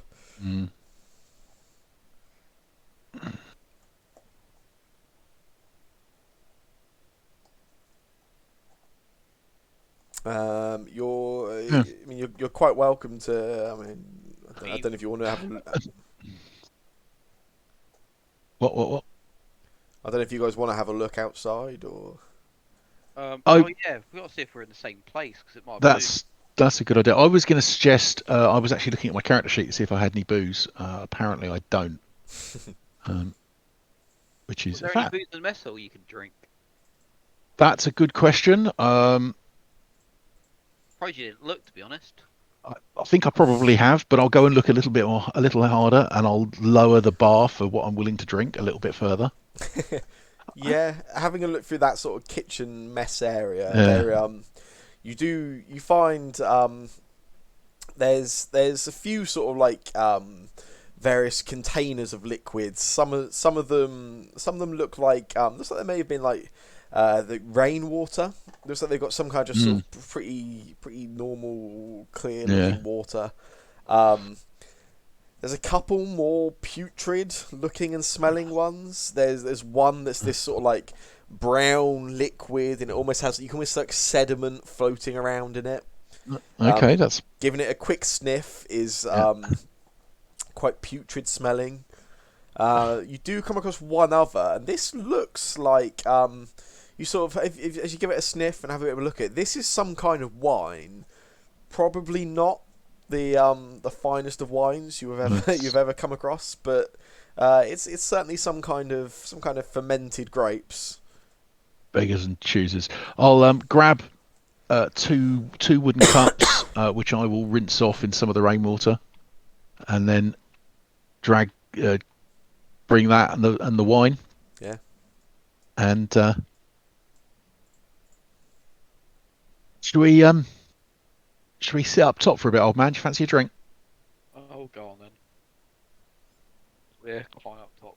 And we'll climb up I'll top. leave Pepper just to keep an eye on Lower Ken. Yeah, that's cool. And you can just sit at the toilet. Yeah, it's carrying her up the stairs. Carrying up the ladder is a pain in the ass.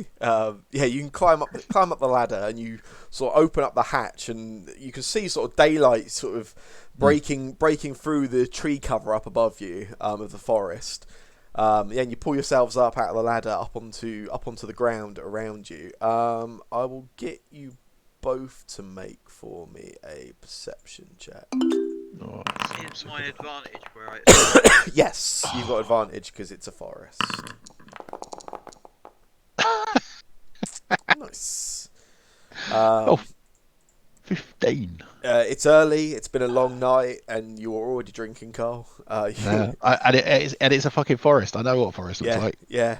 Elwyn, you sort of have a look around and take in your surroundings, and you are all but certain this is not the same part of the forest you were in yesterday. Of course it's not. We've moved again. Well, at least that'll make it easier for them to find us. I reckon. He says, tongue in cheek. Yeah. I reckon as long as we, I don't know, keep this entrance in sight, we should be okay. Who said we're coming back? I don't know. I'm laughing. Basically, I'm going to suggest to Elwyn that we just sit here and we'll drink and talk and maybe talk a little bit about the dream and whether that was real and what kind of bullshit gods and magic produce. And that's generally it, I think. And I guess we're going to have to wait until the sending stone works again, which I guess will be tomorrow. Cool. I'm going to suggest, with Elwyn and Carl toasting their drink there, and with the party split and parts of each of those split parties not being here, that's probably not a bad place to leave. I know it's quite early, but having only two people in each part of the group feels a little awkward, I think, unless anyone particularly objects. Oh, we're just going to stay here drinking. Yeah. I wouldn't... Should we try and make our own alcohol while we're here waiting?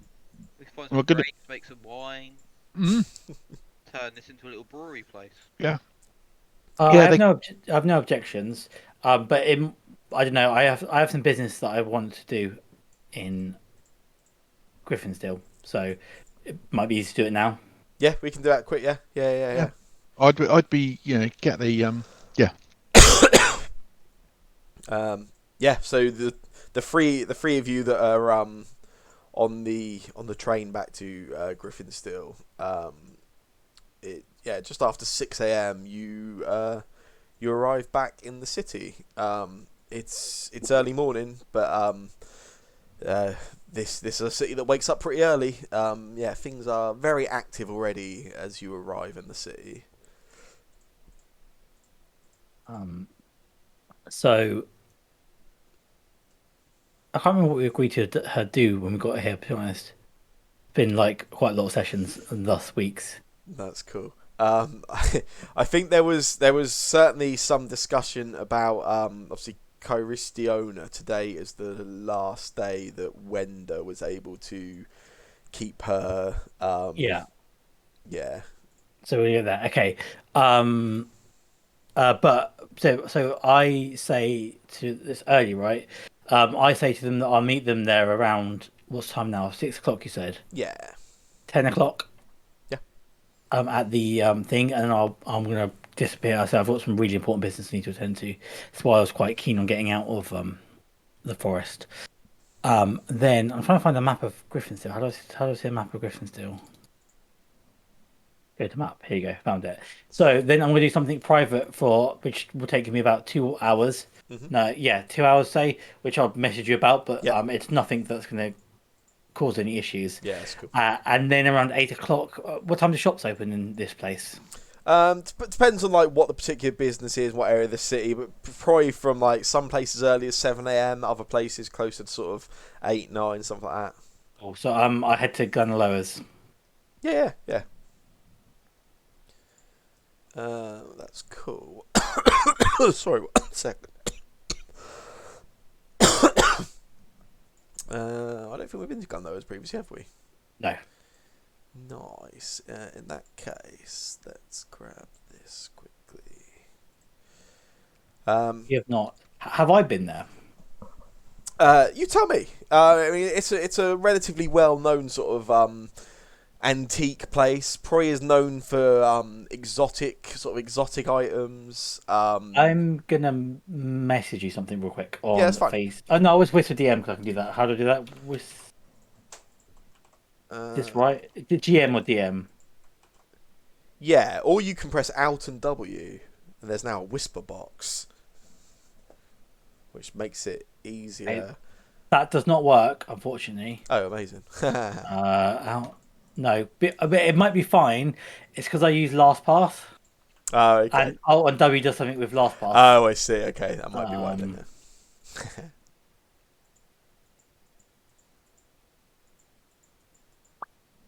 Cool.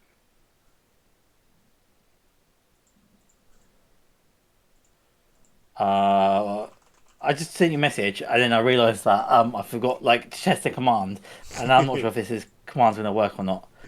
I'm going to message you on Facebook. Is that okay? Yeah, it's fine. Yeah. Let's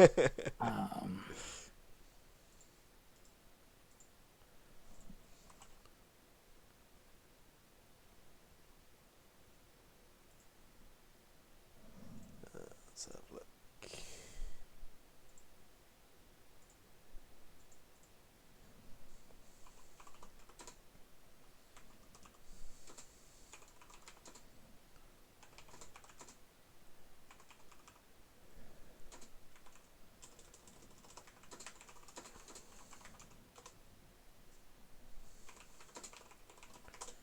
Cool. Yeah. So, okay, cool. Yeah, so I go to Gun Lowers. Yeah, cool. So yeah, Gun Lowers sits in the one of the more affluent parts of the city. It's this sort of rock building, like an orange shingle roof, relatively large. It's kind of split into two parts. There's like a front area where there's the sort of the entrance to the shop, and there's like a counter.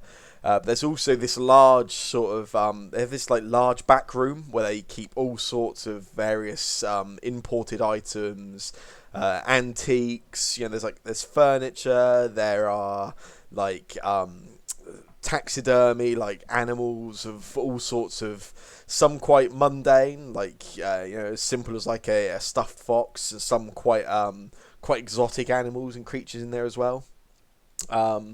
The building itself is very well tidy and looked after. Say it's in like one of the more affluent areas of the town, and there's always a few people browsing around. Even sort of this early in the morning, there's a couple of people browsing around. And as you enter, you are greeted. There is a young female halfling behind the counter, who anyone that's ever been to Gunlowers would know sort of works there. This is Willow Quickstep. She is a very vibrant, very excitable, the type of person that's kind of so happy to see you that it's almost a little bit annoying. And yeah, as soon as you sort of open the door, she's very quick to sort of greet you.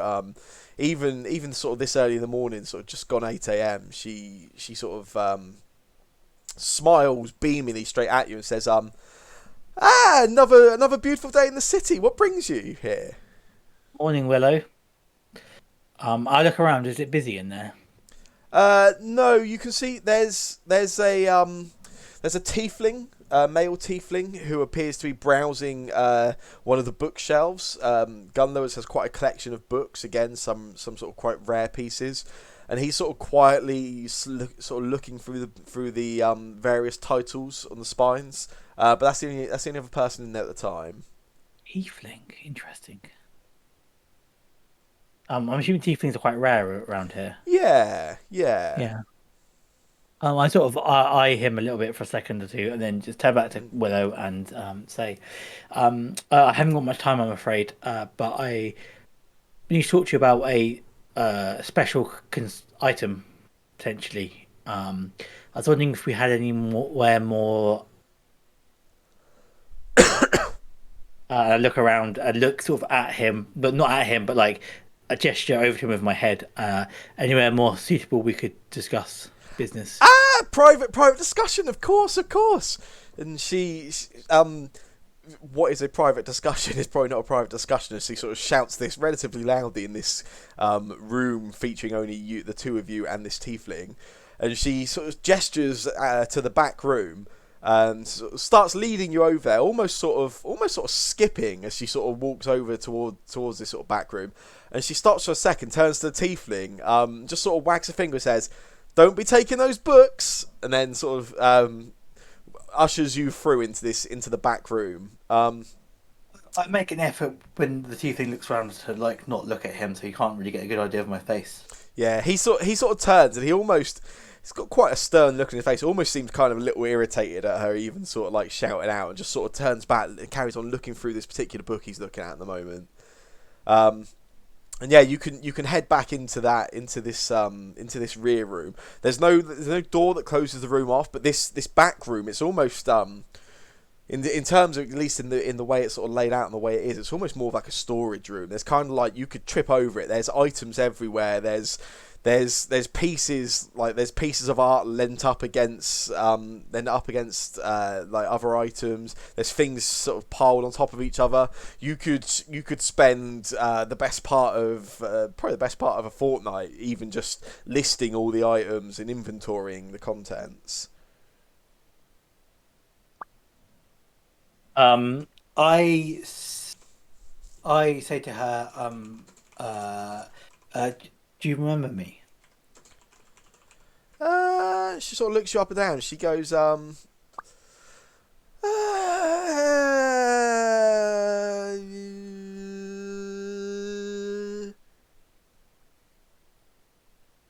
offended if I say no?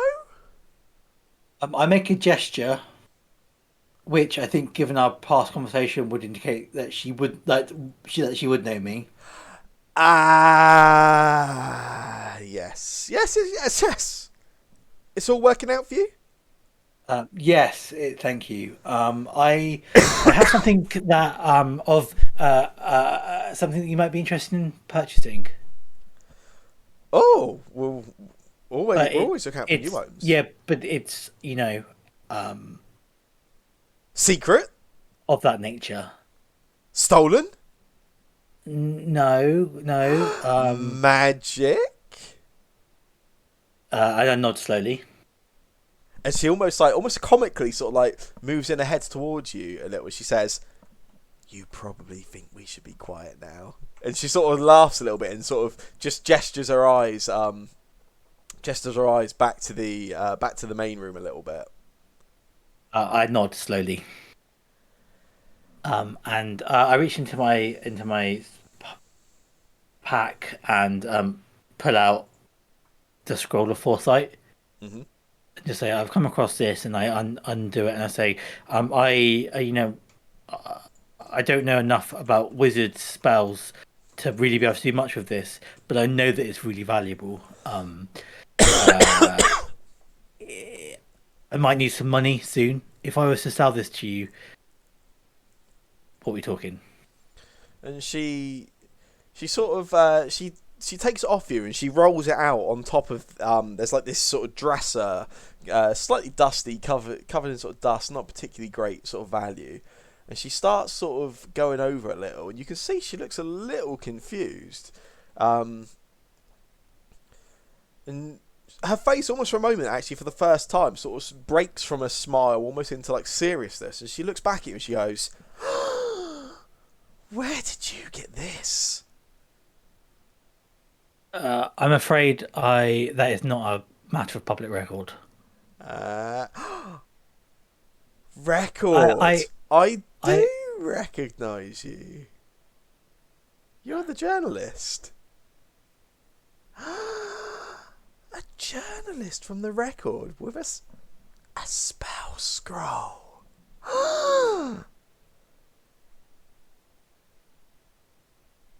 Willow, Ooh. This. I trust. Given our past meetings, that you can keep your mouth shut. You know Willow, of course. And you're You're looking. speaking rather loudly. But imagine a journalist from the Record with a magic scroll. I know.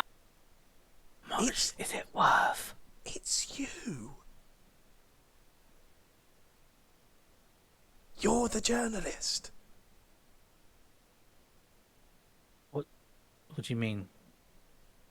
The journalist in my story with the magic scroll. I just told you. It's you. Yes. I have a magic scroll. This is the scroll. Yes. Imagine. I don't need to imagine. I'm living it. However, I may be a journalist who wants to no longer own a magic scroll. If I was such a journalist, how much would you give me for it? Oh wow. Something like this.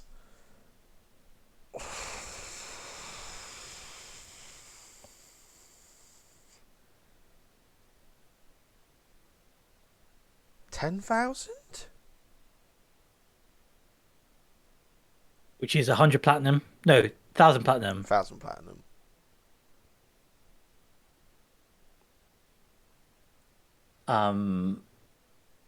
At this point, I try Carl can hear your mouth drop from the forest, I think.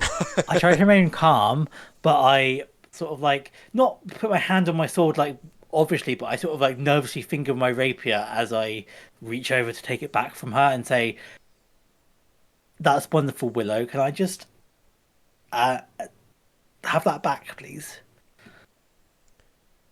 And she sort of looks at you and she's like, "I told you in the story, it's yours. Of course you can have it back." Thank you very much. Hang on.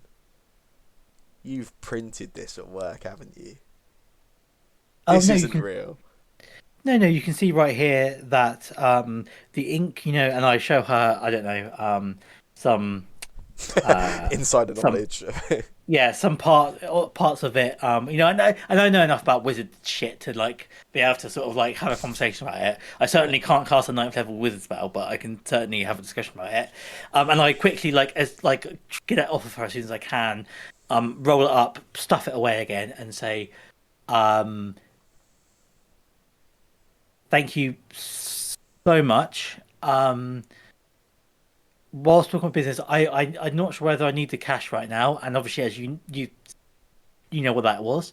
What do you have in the way of things that you're selling on your part at the moment? What do you have in stock? In stock, she sort of stops for a second. She looks around this whole sort of room. Sorry, special items, magic items. A journalist that wants more magic items. This is wild. I like you, Willow. And she sort of looks. She looks around the room, and then she stops and she goes, "Oh!" And she sort of rubs her hands together and she goes, "This would be perfect for you. You will love this." And she sort of leads you over, and she almost sort of massively over the top. She's like looking over her own shoulder, looks over your shoulder. You could hear the front door of it open. No one else has come in. And she sort of leads you over into one corner, and in the corner of this room there is there's a mannequin, a featureless mannequin, and it has the only thing on this mannequin, there's like a robe on it, quite ornate looking robe, purple with these sort of like yellowy golden accents like stitched into it, but nothing particularly flashy. There's no jewels or anything like that. And she just points it and she goes, "It's alive." Come again? Well, it's got a short temper, so I got to be quiet. The cloak's alive. Thank you for being quiet. It's quite appreciated. I've had a very long night. How is it alive? What does it do? What do alive people do? And actually, whispering, I sort of like crouch down to her level and whisper close to her head. Poke it. Poke it. No, you poke it. You poke it. Fine, I'll poke it. Well, just reach out a finger and poke it. Yeah, lightly, just sort of like, I almost stop before I do it, and I just like make the barest of contacts with it. Yeah, and your finger just reaches out, and just as it reaches the cloak, sort of touches the cloak, and then just for a second, it's almost like that part of the material sort of pulls back away from your touch, and then just settles down again. And Willow just starts laughing, and she goes, "Insane." What do you call such an item? It's an empty cloak. Dave? No, Mark? I mean, if you were to write an advert, what would you call the item? Why? You're a card. Why would I advertise a magic cloak? Well, Keep this secret, won't you? I nod of course. I'm a journalist. I keep everything secret. Ha. A journalist with a magic scroll. I say that where I'm from, magic items are sold in shops. Where? Legally. And she just sort of like mouth agape. Her mouth is like wide open in this like massive just O shape. And they can just tell people that. What happens when you don't live under a racist dictatorship? And she just sort of just blank, just sort of stares right at you like, "Sorry, what?" This is clearly not a politically active resident of Griffinstill. Never mind. Imagine such a place. What would you call this item if you were in such a place? John? Willow, it's been a pleasure. I don't know enough about this cloak in order to purchase it. I shall be in touch soon if I wish to. Trade? I don't know what it does, other than it moves a little bit, and you seem to be short on details and long on men's names. However, I don't wish to leave your shop empty-handed because you deserve some of my coin. And I'll look on the till, and there's something like basic I can buy, like I don't know, a bookmark or something. Gunlowers is actually relatively well known. For Willow has her own brand of homemade candles, which she sells. Yeah, I did just read about this actually. I grab a homemade candle and say, "This one looks lovely. How much is it?" 1 silver. I give her 3, and say, "She 1 silver for the candle, 1 silver for your sparkling conversation, 1 silver." In the trust that this conversation never happened, and that I will be back again soon, shortly. Of course. And she sort of smiles at you. Have a wonderful day, Willow. And I will speak to you soon. Yeah. And with that, I'm going to leave and do some other business around town before meeting up with the rest of them. Yeah, that's cool. Yeah, you leave the store. I would like to have a discussion out of character about this scroll, because in character I absolutely would just sell it for 10,000 gold. Mm-hmm. But out of character, that's kind of maybe a dick move. So we can have a discussion on Facebook. Given that half the party's not here today. You leave the store and you get about 10, 15 paces from the door, and all of a sudden you just hear this shout saying, "I won't tell anyone." And you just see Willow waving at you from the door.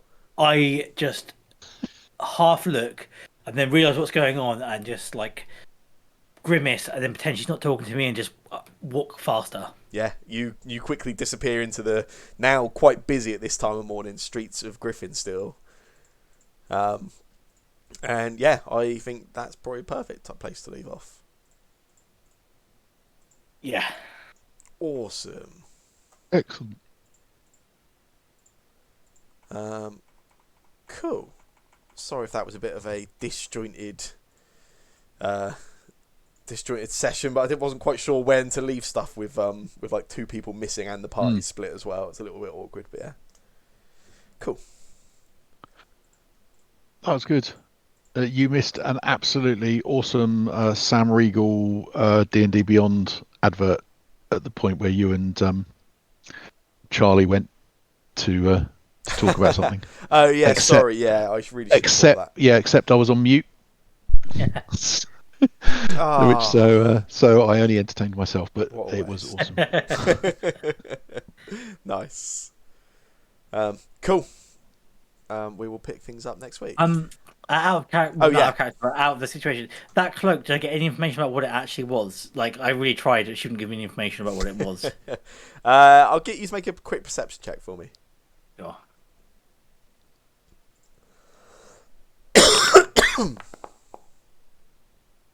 Nice.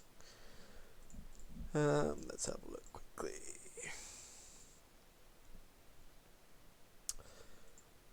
Nothing in particular. You notice it's certainly very well made. Like the stitching is very good quality. Everything. You are sure the cloak pulled away from you as you sort of poked towards it. And as you sort of think back on it after leaving as well, you become quite aware of the fact that whilst you were actually in there, previous to it being pointed out, you were. You're someone that kind of takes in your situation pretty well, and you were obviously quite aware of your surroundings at the time as you were trying to have this sort of quiet conversation, and you were not that it was invisible to you, but it certainly blended in very well as you were sort of just first entering the room, until you really went out of your way to look at it when it was brought to your attention. Didn't really register to you. Okay, cool. That's great. Just so I have a rough idea. Yeah. It sounds something I kind of want actually. Cool. Yeah. Excellent. Cool. That was some quite fun roleplay at the end actually.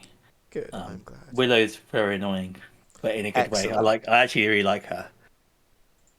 I've been waiting for you guys to meet Willow for some time. You managed to dodge gun lowers in that first session. I think it's the only store you didn't go to that was dropped by name. I think so, yeah. Yeah, well done. Cool. Warforged and Carl, you are not unconscious or dead, so that's good. When does the train leave again? 10 a.m. So it's 10 p.m. from Pear Trees and 10 a.m.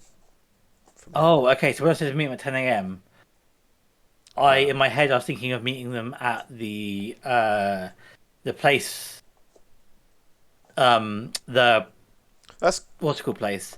But actually, maybe it makes more sense for them to go alone, like without me. Yeah, that's cool. And I'll meet them at the train station at 10 a.m. Yeah, we'll do that. We can pick up next session with Warforged and see. Yeah, we do that. Yeah. It's just that if we had more time, if it was like leaving this afternoon, I might have gone to the Lemon Tree Bakehouse and tried to convince them to cook me something. But Cool. there's not time, so that's fine. No worries. Cool. Cheers, folks. Yeah, Thank you very much. I will see you on Sunday. Catch you all next week. Yeah, definitely. See you later.